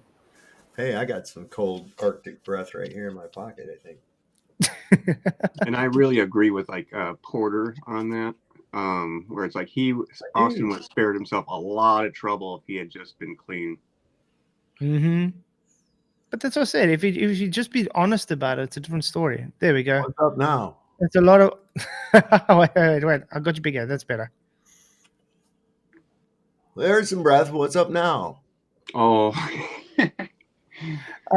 Duffy's latest video talking about critical things weight experiments, claiming they prove the globe. We've actually debunked that. I don't know if you watched my debate against critical think. Well, debate.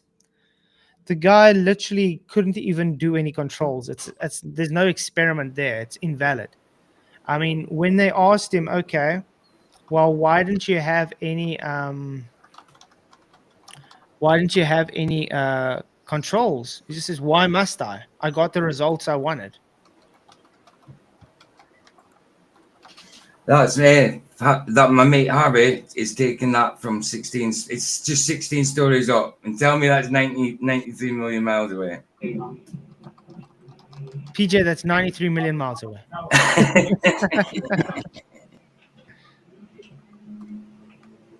And that's just 16 floors up, which is probably about, I don't know, 150 foot.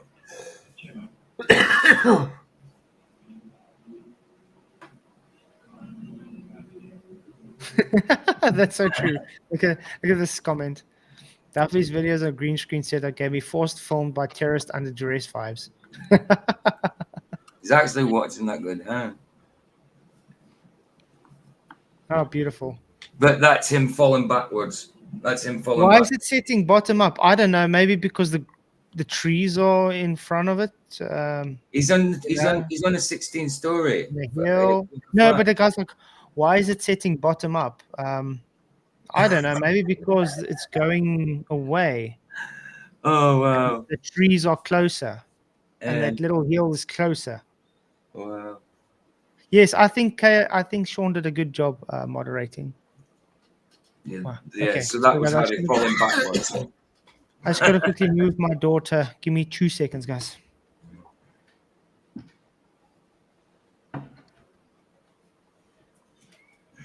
Don't forget, I got that debate supposedly with the guy David Leggett from Facebook tonight. Now he's been crickets ever since he made that challenge, and I said, okay, I'll set it up, and I sent him all the pertinent information, StreamYard link, and a link to the YouTube show so he can share it with all his friends if he has any. And it's been crickets. It's been crickets. Oh, I know that. No doubt. So I'd like that to happen. I wouldn't mind looking at that. yeah, if he shows, we're going to be having that. If not, I'm going to go ahead and present my case and win by default. Why not? Why not? Why not? Doesn't even have to forfeit. Nope. So yeah, it's been set up since late last week. Cool. So there's no excuse. He hasn't said anything since, yeah. No, he ain't said shit. That's how these guys are. Even like these little shit birds that are over here in the fucking chat. You know, they're just little creeps. Little creeps. They're children. They literally are children. I mean, in their minds, they may be inhabiting adult bodies, but their brain is like no bigger than a 12-year-old's. Their mentality. Right. In fact, I've met some 12-year-olds that are actually more mature than. I was gonna say more like a 4-year-old. Yeah. Okay. Sorry about that. Get it. This is Hoping how you know something I don't. Okay, well, how I feel though, right, is like I don't understand how if there is an entire list of reputations, geometric reputations that need to be addressed, if I come over here and I see something that we previously just didn't have access to, that was the issue. We didn't have reliable access to it. That's how we felt. So that we went and verified it. How am I going to see that and then be like, okay, wow, I don't really know exactly how that would work on a flat Earth. And then somehow it just nullifies the whole other list because what you're saying, right? You're saying you're bringing up the appeal to incredulity. And if we just do that, what are we just going to sit here forever? Because what I'm saying is you're saying it can't be true because you don't understand how it could be true, which is an appeal to incredulity. And you're saying, well, then were you just going to sit here and not know how stuff works forever? Apply that same thing to your side. When I ask you about this star, it's going to be, we don't know how it works. It's going to be, think about the long list of reputations of the globe. Currently, your response to all of them is going to be like, I don't know how it works. Well, I don't know any. So you're telling me there's observations that you just said that it doesn't work that we do 69 miles. But let me just say this. So if you know what your degree of latitude means, right? So if we're talking about the difference between 42 degrees and 32 degrees, we know that that's 10 degrees. And so we know that is the distance between those two locations would be 690 miles. So are you saying that if we measured it, it wouldn't work out? I don't know. No, that measured distance, as you would say, is a calculated distance. It's not a measured distance. He does know, even over the water, it's a calculated distance.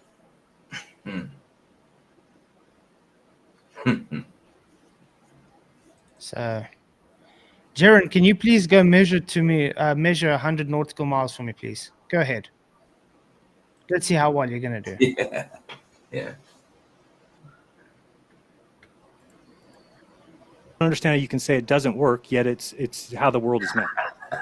No, I'm saying that generally speaking, that relationship is somewhat accurate. We're actually using planar geometry to even do it. And if you were to go into the real world and try to let's just assume the Earth's a globe and it's 1 degree per 69 miles, and I'm actually like, oh look, it's kind of cloudy up above me, but I see some stars that are like 10, 15 degrees above the horizon. If I actually start navigating using that, I will not be able to do it. If I assume the Earth's a globe, it won't work.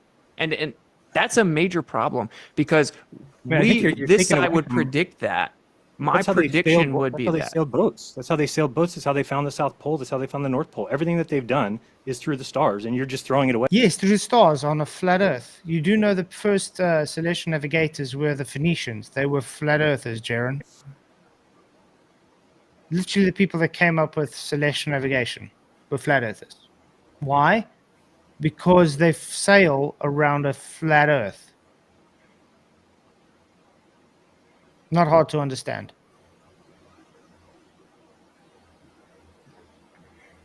Why? I don't know. It seems to me that like Jeran literally has become some weird robot. He certainly looks a little bit waxy. He might be AI. He might be AI. Who Could knows? be. It could be. They deep faked him. He's still in Antarctica. They buried his ass. And they got AI. He is the South Pole. And pivoted upside down from his head to his shoulders. Way and saying, "Oh, we can't. We wouldn't get anywhere. We wouldn't actually be accurate." But that's how No. I'm saying yes. There's no doubt that we have a well-established relationship between the sky and how we navigate. Like no one can dispute that. Okay. But the point is like why? Why is it the way that it is? Why do we see it the way it is? Why are we able to use it reliably? You're saying it's because it's a globe. We're physically changing our angle, our orientations, making the stars look different, right? That's the claim. But in reality, that doesn't match the evidence. I'm saying, well, we're on a plane, and the way that we see is not in these perfect, infinite straight lines. That's factually not true. We can even disprove it with railroad tracks. So we would expect there to be a pretty solid relationship right in the middle, the little sweet spot, until we get to the extremities where it's Have you gonna- noticed Jeran's not really paying attention? No. But we saw this all the time when he does a debate. Like where like what's it once where we're like joking with him, it's like, oh, he's probably drawing boobies. Yeah,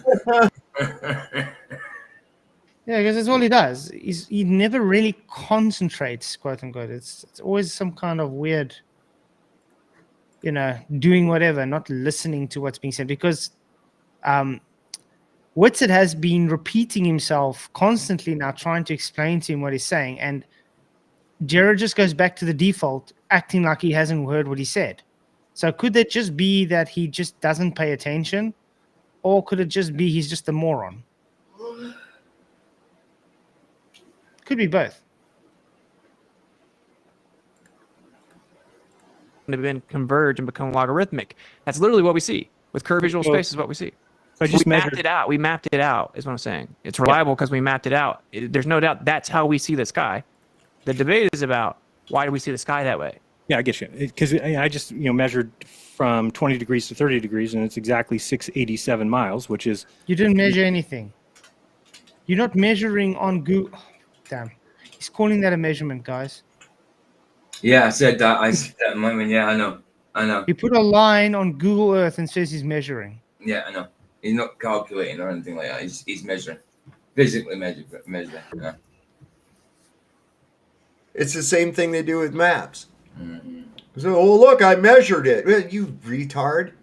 You've got a paper representation. You're measuring. What the hell are you talking about? How do you measure? How do you measure across the ocean? I mean, they do know, even when it comes to planes where they fly over the ocean, they have almost like a dark time that they're not able to know where the plane really is. That's right. They have a calculated time where the plane will appear. Projected. It's a projected. Yeah. It's a projected calculation. That's not really showing up on GPS. That's why you get planes. Yeah, that's why you get planes that disappear, because they don't realize the plane's gone down until it's too late. It's like, oh, well, the plane should have showed up by now, but the plane hasn't shown up. Otherwise, they could have pinpointed where that MH370 had disappeared at, right off. As soon as it went off the screen, it should have just went off the screen. What happened was it didn't end up where it was projected to go, and they had this vast area that they had to try to search. If it had been actually being tracked, they would have known exactly where it went down or where it went missing. Mm-hmm. No, I agree. Whitsitt is definitely not debating like his old usual self here. No, That's it's why not. I do think this is really kind of just It- a show. I think it's partly damage control for Jeran as well. Because think about it, Whitsitt's not really calling him out on his bullshit. He's just No, he's very timid toward. He's not aggressive like usually against he would have been against, say, like McToon or whatever. You know, there was a movie I watched the other night where it was Gerard Butler, and he was this airline pilot, and they had to take. He was taking this flight, and at the last minute, they put a fugitive that they were taking back on his plane. Mhm. Anyway, they flew into a storm, and they ended up having to make a ditch landing. They landed on this island somewhere in Indonesia area, right? But the airline had no idea. They had no idea other than the fact that it hadn't arrived on time or anything. And they had to figure out, they said that whole area where he could be at is huge, it's vast, and there's no real governmental jurisdiction of any kind there. There's like all kinds of pirates and shit like that live on these islands. And anyway, that was the whole thing, was the fact that here they were down, and it was an inhabited island, but they had no idea where the plane was until he finally found a phone and got able to make a message out, and they could figure out where the plane was at. But that's a great example of that they're not actually tracking the airplane. It's a projected course. Mm-hmm. And that's why I always laugh when they say, "Oh, but there's satellites." Well, if there were satellites, they wouldn't need to do what they do over the oceans with planes. They would literally easily just know there's a plane. Yeah. Think about it. You wouldn't have any missing planes. But because it's not a globe, there's missing planes. Let's put it that way. You know, what you would expect, 69 times 10. And then what I'm saying is, so those two are not within the refraction zone, being at 20 and 30 degrees. So what you could do is then just move here and do it again for another 10 degrees, do it again for another 10 degrees, and you would keep going until you've done 24,901. That's the whole sphere. You're saying at some point that would break down. That's a paradox. Where does it break down? KSC says apparently they're no longer partners. Because I was wondering. It's like, yeah, FYI, Austin put his whole virtual conference. Jeran is no longer involved a business partner, which is why Austin was surprised Jeran agreed to the debate being behind a paywall. Well, that's some good news then. I'm glad about that, because it really would suck if they were still business partners, and that would really give some weird vibes. Mr. Jingles, he is just timed out. He's not banned or anything, so he's still here. But thank you for your super chat. Appreciate it. Appreciate all the support, guys.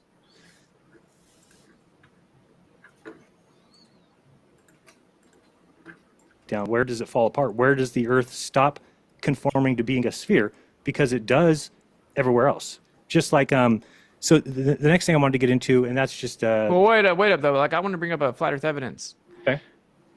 Because like realistically, the star being occulted by the mountain is not answered, right? Like, yeah, I mean, I think that's a kind of a new thing that I think that people are working through right now. I don't fully understand it because of the fact that you're using stellarium, which is giving you the curved Earth angles, correct? It's not giving you flat Earth angles. It's giving you curved Earth angles. But you're saying you're taking a location.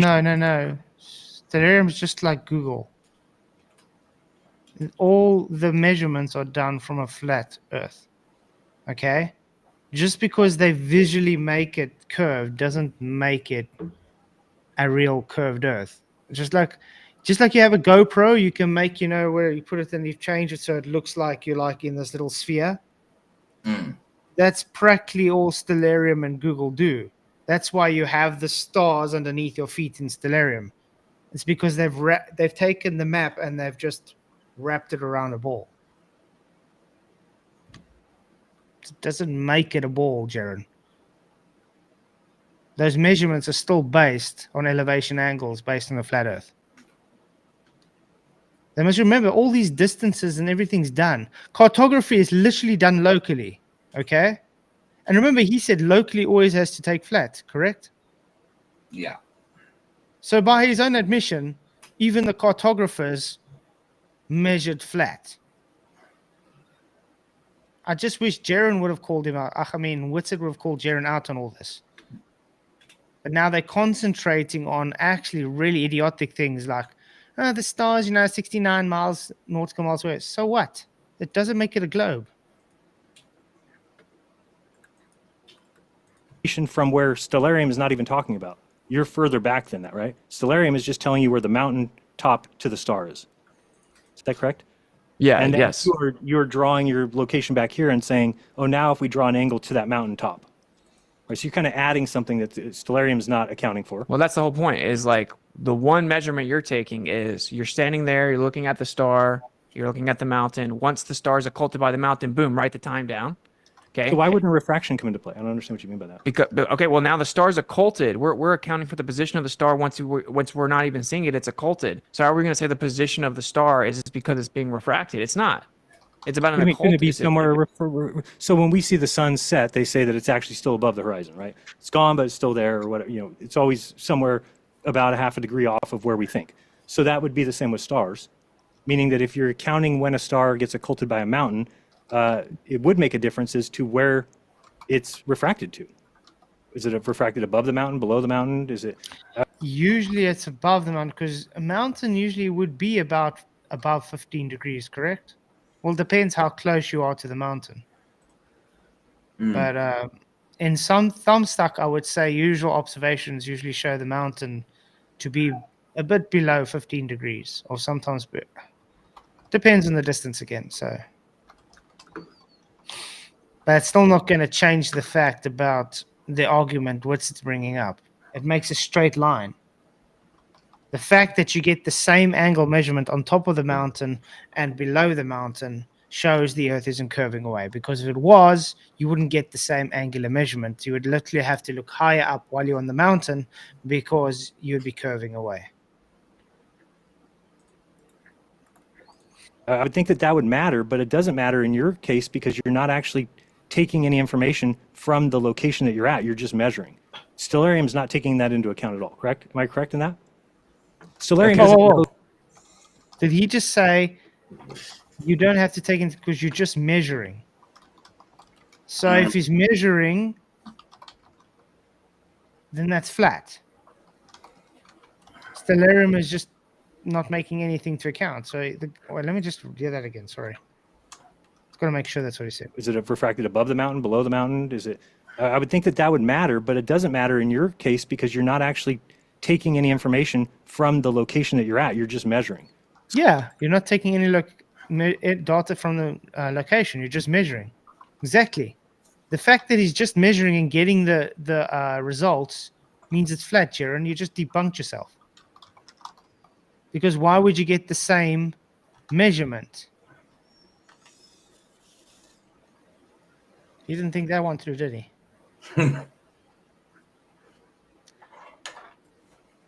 Come on, Whitsitt. You don't have to look so dumbfounded. Just debate him, man, with that passion that you usually have. Stellarium's not taking that into account at all, correct? Am I correct in that? Stellarium doesn't know that you're taking an observation of the. No. It's just telling you from a mountaintop to this star, this is the angle. Correct? That's correct. That's what Stellarium's telling you. And then you're saying, well, if we step back further and measure to that mountain, then it matches a planar angle. And does that? I guess where I'm confused is that then matches Stellarium or doesn't? No, it doesn't match. It doesn't match. Who's saying that it's a planar angle? I guess is what I'm trying to say. Not Stellarium. No, this is the issue. It doesn't match the globe, right? The globe claims that the 69 mile per degree is a physical, like a real physical effect. We're physically tipping away.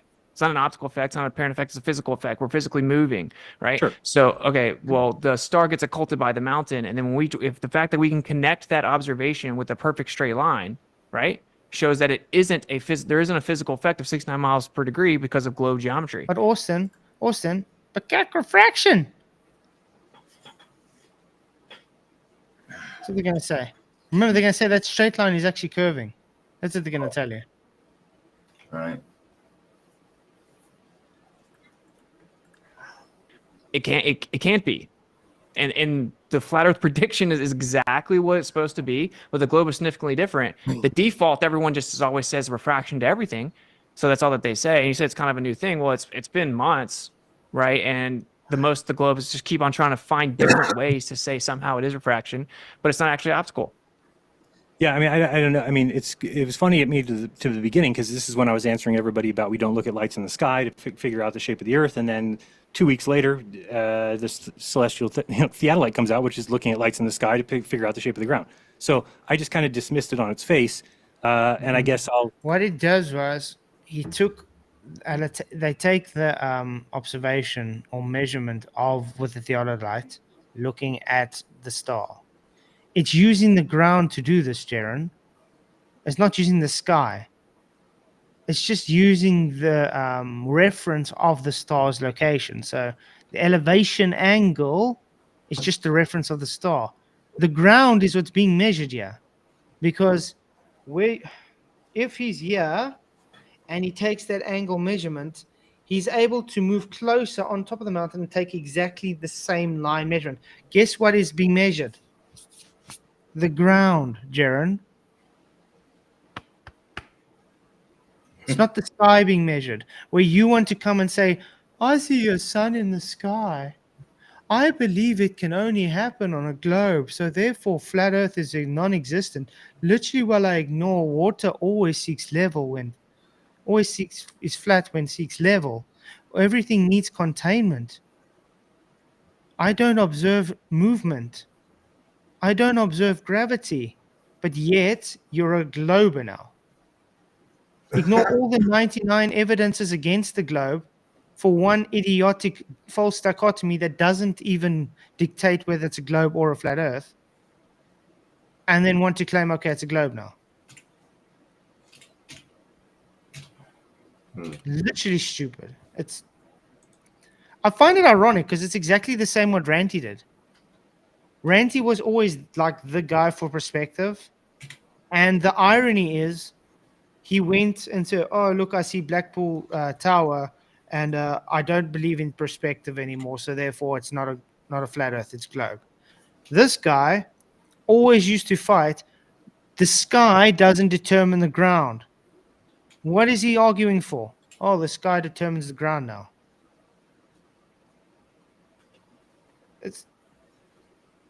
It's very embarrassing watching these people, Maria. It's quite crazy.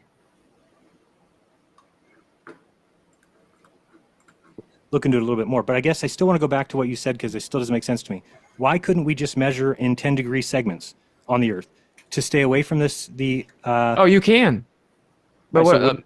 So we would calculate, and that would come out to 24,901. That doesn't. But you're saying why can't we just avoid the part that falsifies the presupposition that we're on a globe? Because No, I don't but- want to. Because I'm bringing up that it falsifies the globe. You know, like Right, but if there's refraction, that's why we're not taking those angles because they'll be off. So if we just take the angles that we can see, this, say from 15 to 80 or 90, well, that is sufficient to get us to the shape of the Earth. But they use empirically derived formulas to correct the stars, so that they use actual observations with planar geometry to actually make the corrections with cell nav, which is not the same as like Snell's law, like refraction. They actually have to use planar geometry to try to make these corrections. And you're saying they base it on Fermat's principle. So they ignore what refraction actually is, and then they use some of Fermat's principle, and then they base their refraction off of that. But yes, they always used to have to ignore the basic fundamentals of what it actually is. But that's just how a globe works, Jeran. Whitsitt. By the way, guys, I don't think I would have ever paid $65 to watch this. I don't know about you guys. No, I was glad that I got. Oh, I wouldn't pay 65 cents. I mean, the votes right now, 116 votes. Was the debate worth $65? Yes, 14%. No, 84%, and in between 2%. But I don't know. I just don't get that passion from Whitsitt in this debate. You know, the one that he usually has. Yeah. Where he usually, fights tooth and nail, but now it's just like he doesn't really care. I don't know. I don't know if you guys get that same feeling. I But said that, he has man. Yeah. his hands tied behind his back. Like he's not allowed to go so far. It's weird Mm-hmm. because he's letting Jeran overtalk him. He's letting Jeran give all these fallacies constantly. He's literally letting him just do what he wants to do and say the most idiotic stuff he wants to. And all Whitsitt's doing, just sitting there all calm, so okay, let me explain it for the 10th time now for you. It's like, really? That's getting nowhere.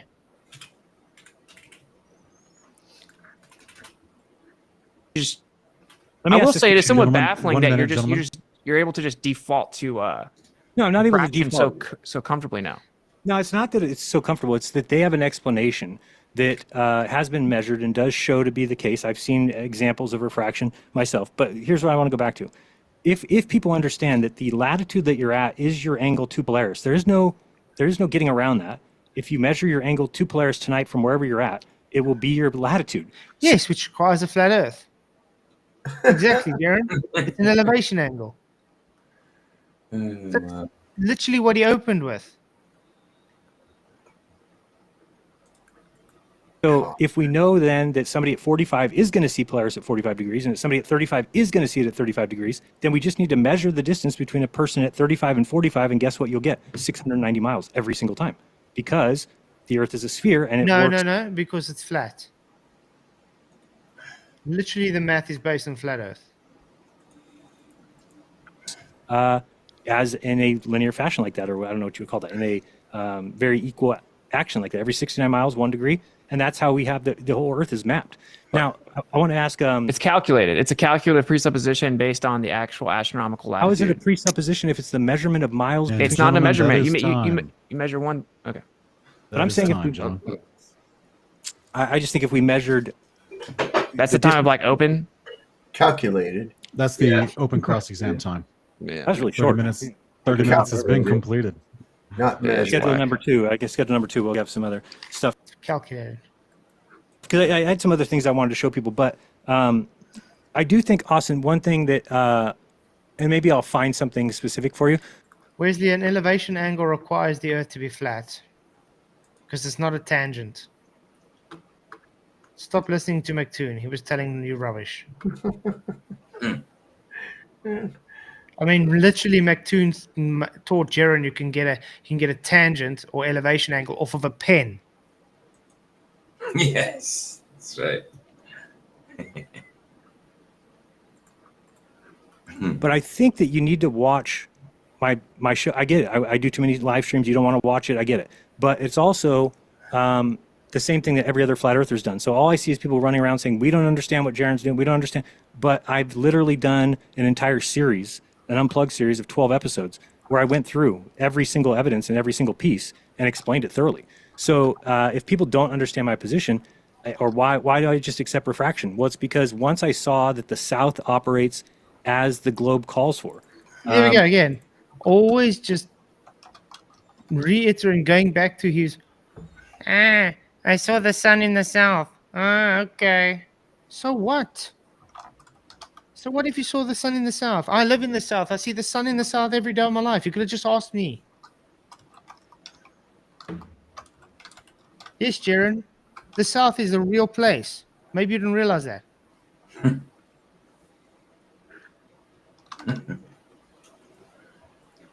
And then we saw the sun setting right to left in the south. So that immediately, let me give... To left. What's he talking about? Setting. Setting right to left. What's the setting? Does the sun set left to right by you guys? Because he makes it always sound like it's opposite. Yeah, he's not telling you which way, okay, is he? He's just saying right to left. I mean, if I stand this way, Uh, left to right, okay? This Yeah. way, right to left, Yeah. okay? So, Jeran, Which way do you have to be facing for it to be left to right or right to left? All right.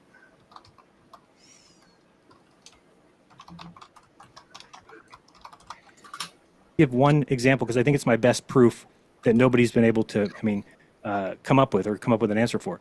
And I didn't even know this. I've never heard a glober say it. But everybody who's in the north, when you look at a sunrise or sunset, so I'm talking about looking east or west only, not north, not south. We're looking at sunrise or sunset. The sun will rise left to right and it will set left to right in the north. No, it always rises east and sets in the west, Jeran. Has he literally become so retarded he doesn't understand if you turn around, it will be left to right. If you turn that, it will be right to left. Become that, or always was that? Always was. He's probably just showing his true colors now. Yeah. I mean, okay, let's go to Sean Hawkins' favorite channel, program, Paint. All right. There should be one called Crayon. Get an app called Crayon. Surely. Crayon. Yeah. Okay, is it showing? Yes. Okay. So, I wonder if I can make this thicker somehow. Okay. North, east, south, west. Jeran? Okay. Let's say you are standing looking north. Now the sun is rising from the east and setting to the west. Which way is that coming? From your right to your left. Correct? I can't Right. believe you have to explain this to people. I know. Now, let's change and go the other way. Still rising and setting. Now it's coming from your left shoulder to your right shoulder. Guess what? You're in exactly the same location. You've just turned around. Now I'm confused. I can't get home. I'm so confused now. Good God, Did I'm you just afraid to turn go to around? the kitchen now.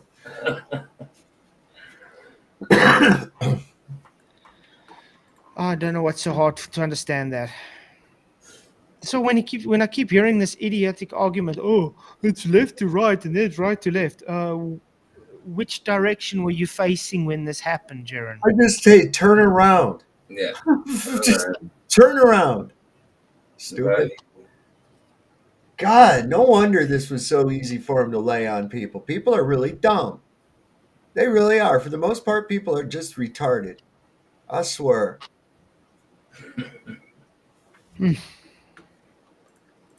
North for every single person every day of the year, no matter what. End of story.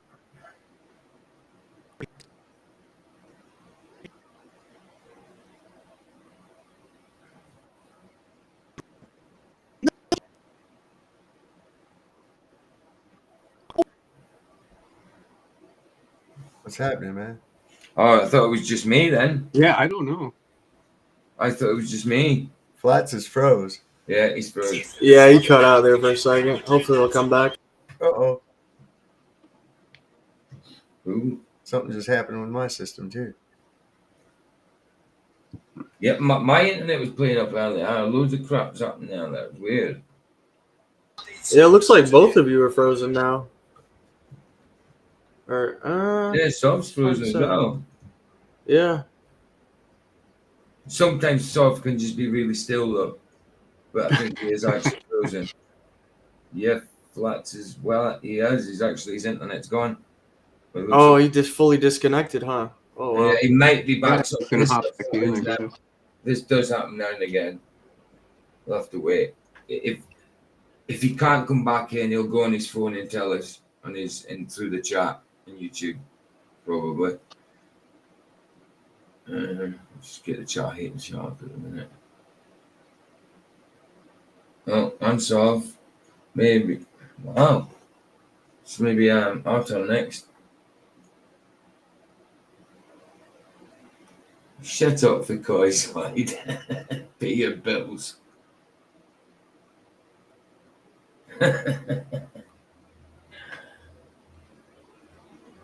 I don't think it's going back.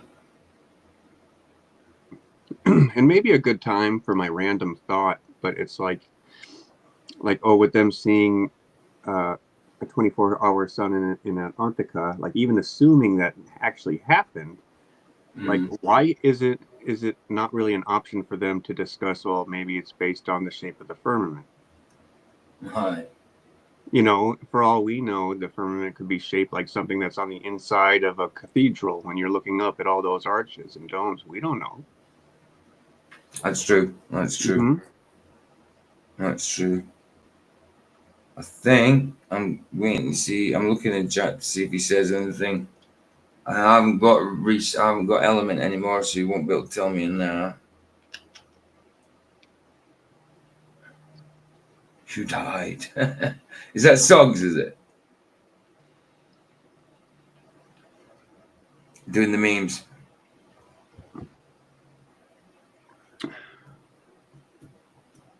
What are you talking about on the panel? Yeah, no, the one that Soggs always does the memes. Sorry, babe. Is he not in chat? No, he hasn't. He hasn't put anything in chat yet. I'm watching. No, yeah, because maybe he's just not able to. Well, his stream on his end really got robot-y there. Yeah, it did. But the only thing is, even if your internet plays up, it doesn't stop going live until you literally You have to go in and do it. go in and stop the live. Yeah, so he won't be able to stop the live until he's got internet somehow. It still carries on. It'll just be blank. Eventually, we'll all be kicked out. You know what I mean? And then after about half an hour, I think it does after the host goes. So, yeah.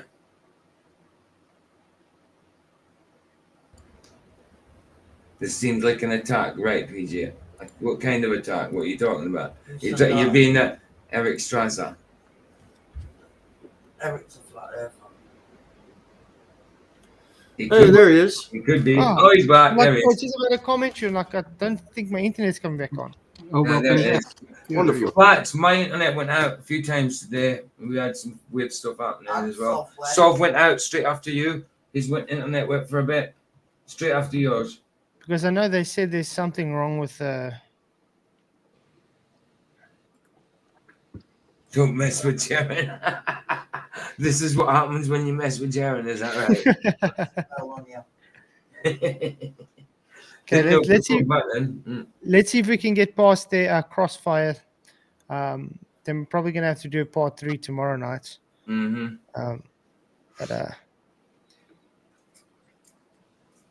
Let's tell PJ to look in private chat. No, I won't look in private chat. Why would I look in private chat? Somebody in private chat says look in private chat. No. Why should I look in private chat to entertain you? No thanks. It's Sogs. Oh, is it Sogs? Okay. Yeah. Sorry, I thought it was a troll. Sogs, sorry, bro. Sorry, He's saying bro. hi to Vicky. He's saying hi to Vicky. All right. Sorry, Sogs, bro.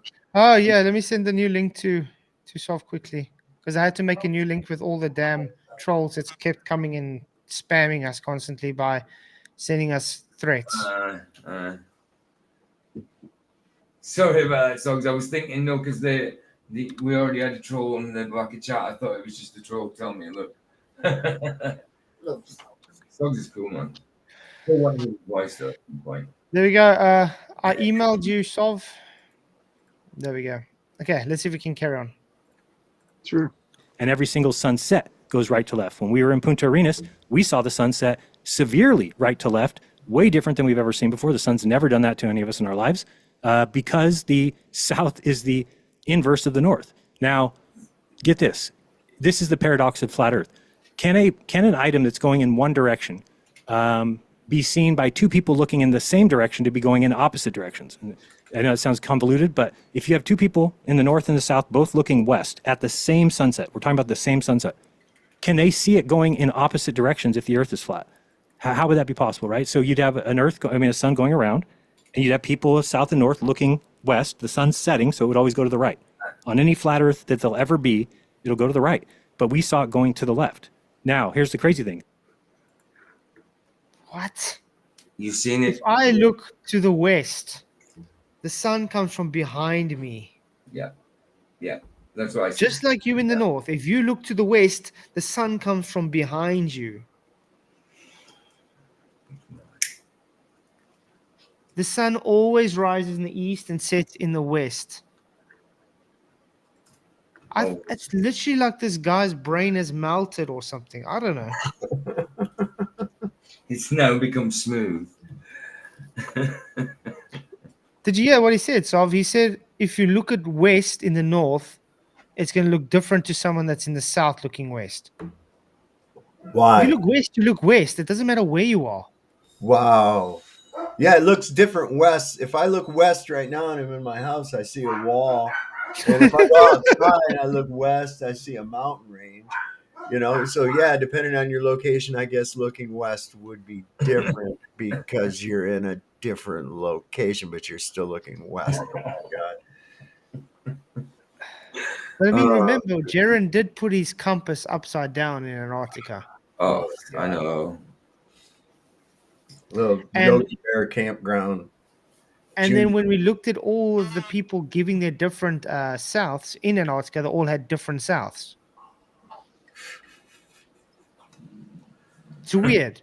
It's like you guys are standing at the same location and none of you can decide which was south. Good God.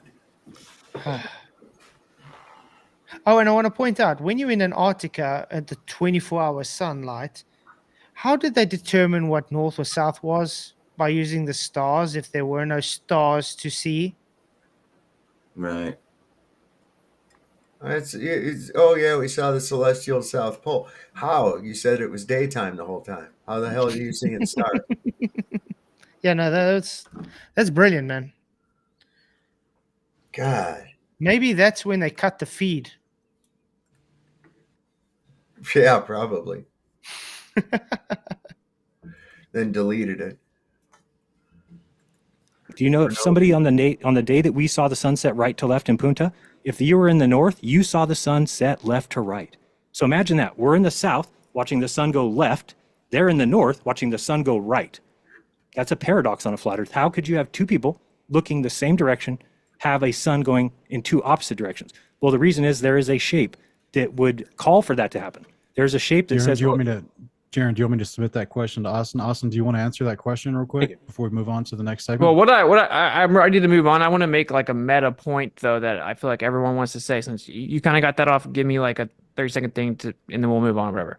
This is the issue. I'll give you 1 minute. Okay. Take a minute. I want to say this again. Okay. It's like we saw something we didn't previously have access to. It requires us firming the consequent. You don't know how it works on the globe. You reified the AE model. I get all that. It doesn't automatically wash out all the geometric refutations of why flat Earth is a thing in the first place. That is my point. That is my point, though. You would have to then diligently, logically, go provide sufficient rebuttals to all of those geometric refutations, where it doesn't matter what you're still stuck with. What happened if falsification is independent of replacement? That's my point. That's my point. What do you right? mean? His point, Jeran, you moron. Literally his point. You want him to replace your belief system because you can't. I don't know. What's wrong with this guy? It's like, oh, his brain melted. He drank the Kool-Aid. So didn't you say I have to replace those things? So you're saying I have to do that. No, I'm saying you actually have to address the geometric refutations, not replace anything. You're asking us to replace the globe explanation. Wait, you're asking us to replace the globe explanation, or it must be a globe. That's what you're doing. I'm saying we falsified the globe explanation over here with like 100 things, and then you're just you have selective amnesia. Mm-hmm. No, I want gentlemen, before I want to jump in real quick because we could go. That is so true, Whitsitt. He does have selective amnesia. Yeah. What? All night, I'm sure. And some of these things you're talking about are in some of the questions that have been submitted, so you'll get a chance to readdress some of these things. Okay. So for the next segment, we'll go 30 minutes here. We'll take questions from the audience. We got quite a few questions coming in, and the questions do seem to be meaty. I think you guys are gonna, have a chance to really dig in with each of these. The majority, I just got to warn you, the majority of the questions are for Jeran. I wonder why. Okay, so we'll have to do the Q&A part tomorrow night. Yeah. Yeah, I wonder why a majority of them were for Jeran. I think what he does, because most of them are for Jeran, is he says both of you answer them, sort of thing. Yeah. We should make a Homer shirt like this with Jeran's face and that monkey. Nice.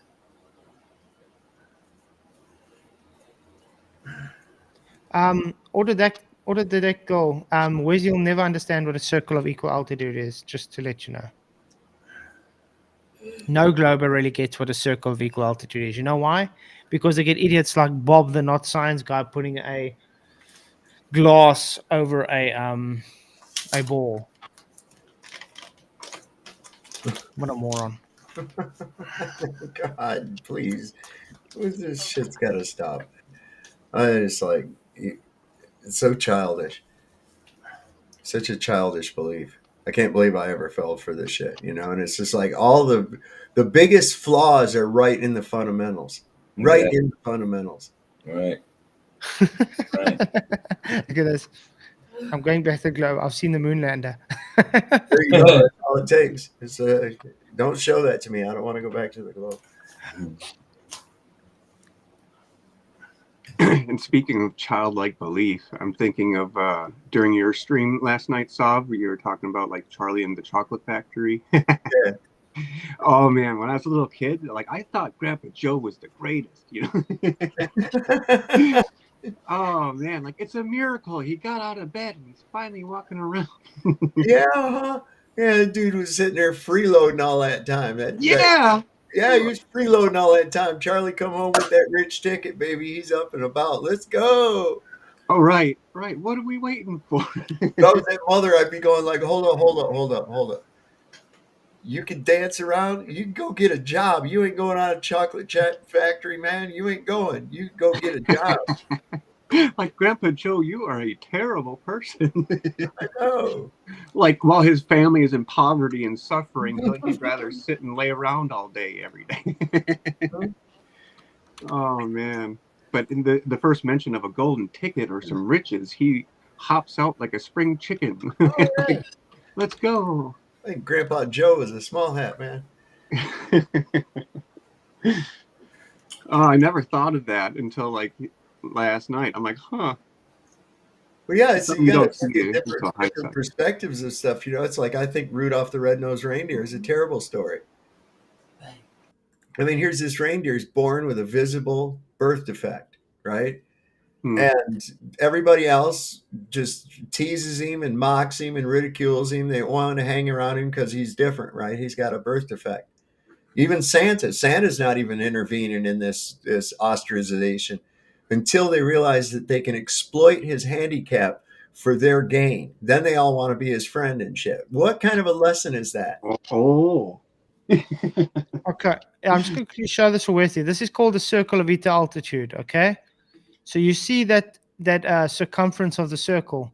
That means every observer on that circle's edge, the circumference, has the same angle measurement to the center. So that would be where the star would be. In other words, it falls on the same plane. Okay? You still don't believe me? Let's go to the next one. You see, it's the same plane, circle of equal altitude. The sun or the star follows what we would call the dome of vision. Okay? Literally, it's a plane. It's called planar geometry for a reason. If that circle of equal altitude is 3,000 nautical miles long, it's a 3,000 nautical miles flat plane. Capiche?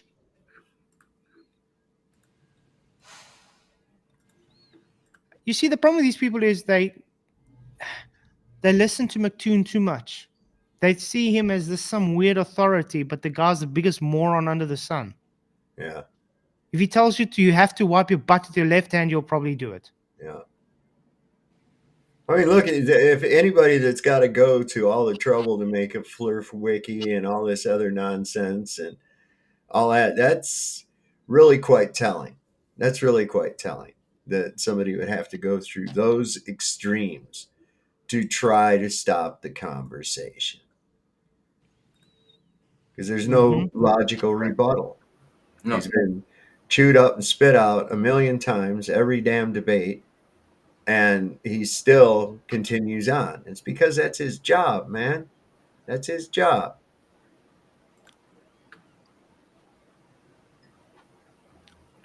Somewhere there was an ad in the classified that said "wanted professional turd," and Toon answered.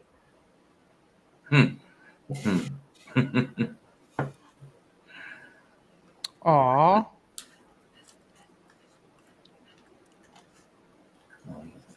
I have no clue how planes work. Really? Anti-flat earther, do you have to be an arsehole? Is that like a...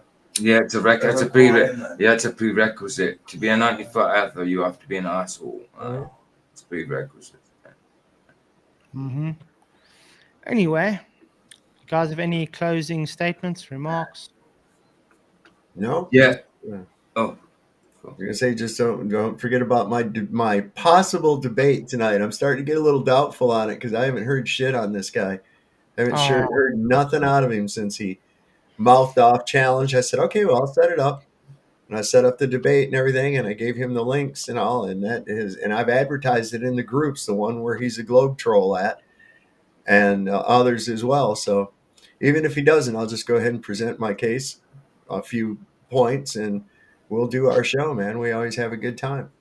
Well, we have some good people on there too, man. There you go. That'll be cool. Well, I'm looking forward to that. So what I've done sort of is hopefully it turns up. I've actually set up a stream so I can go live and show your stream, and so like the subs that I've got that are not like crossovers of each other can see it as well. You know what I mean? So we're watching it, so hopefully it turns up. So I've already set that up. I mean, put a link over here in the private chat, and you can put it in the regular chat. I don't have a definitely drop a link, man. I'd like to pop out tonight if it does happen. Wesley, really nice bringing up planes. Yes, planes fly this way. If you adjust your thrust, in other words, you can fall with your nose up too, Wesley. Yeah. The fact is, pitch data has not just pitch, it has thrust as well. So that's why if you adjust your thrust, it will adjust your pitch. Yeah. I watched an F-18 in Death Valley one time. It was crazy because I was just hiking. This thing was just out there over a lake bed, and it was sitting at an angle about like that in one spot. It was just sitting there hovering, and he was going against this wind, this headwind that was coming through. And he just sat there like that with just enough thrust that it kept him right there in that one spot. And then he finally just kind of leveled over and took off.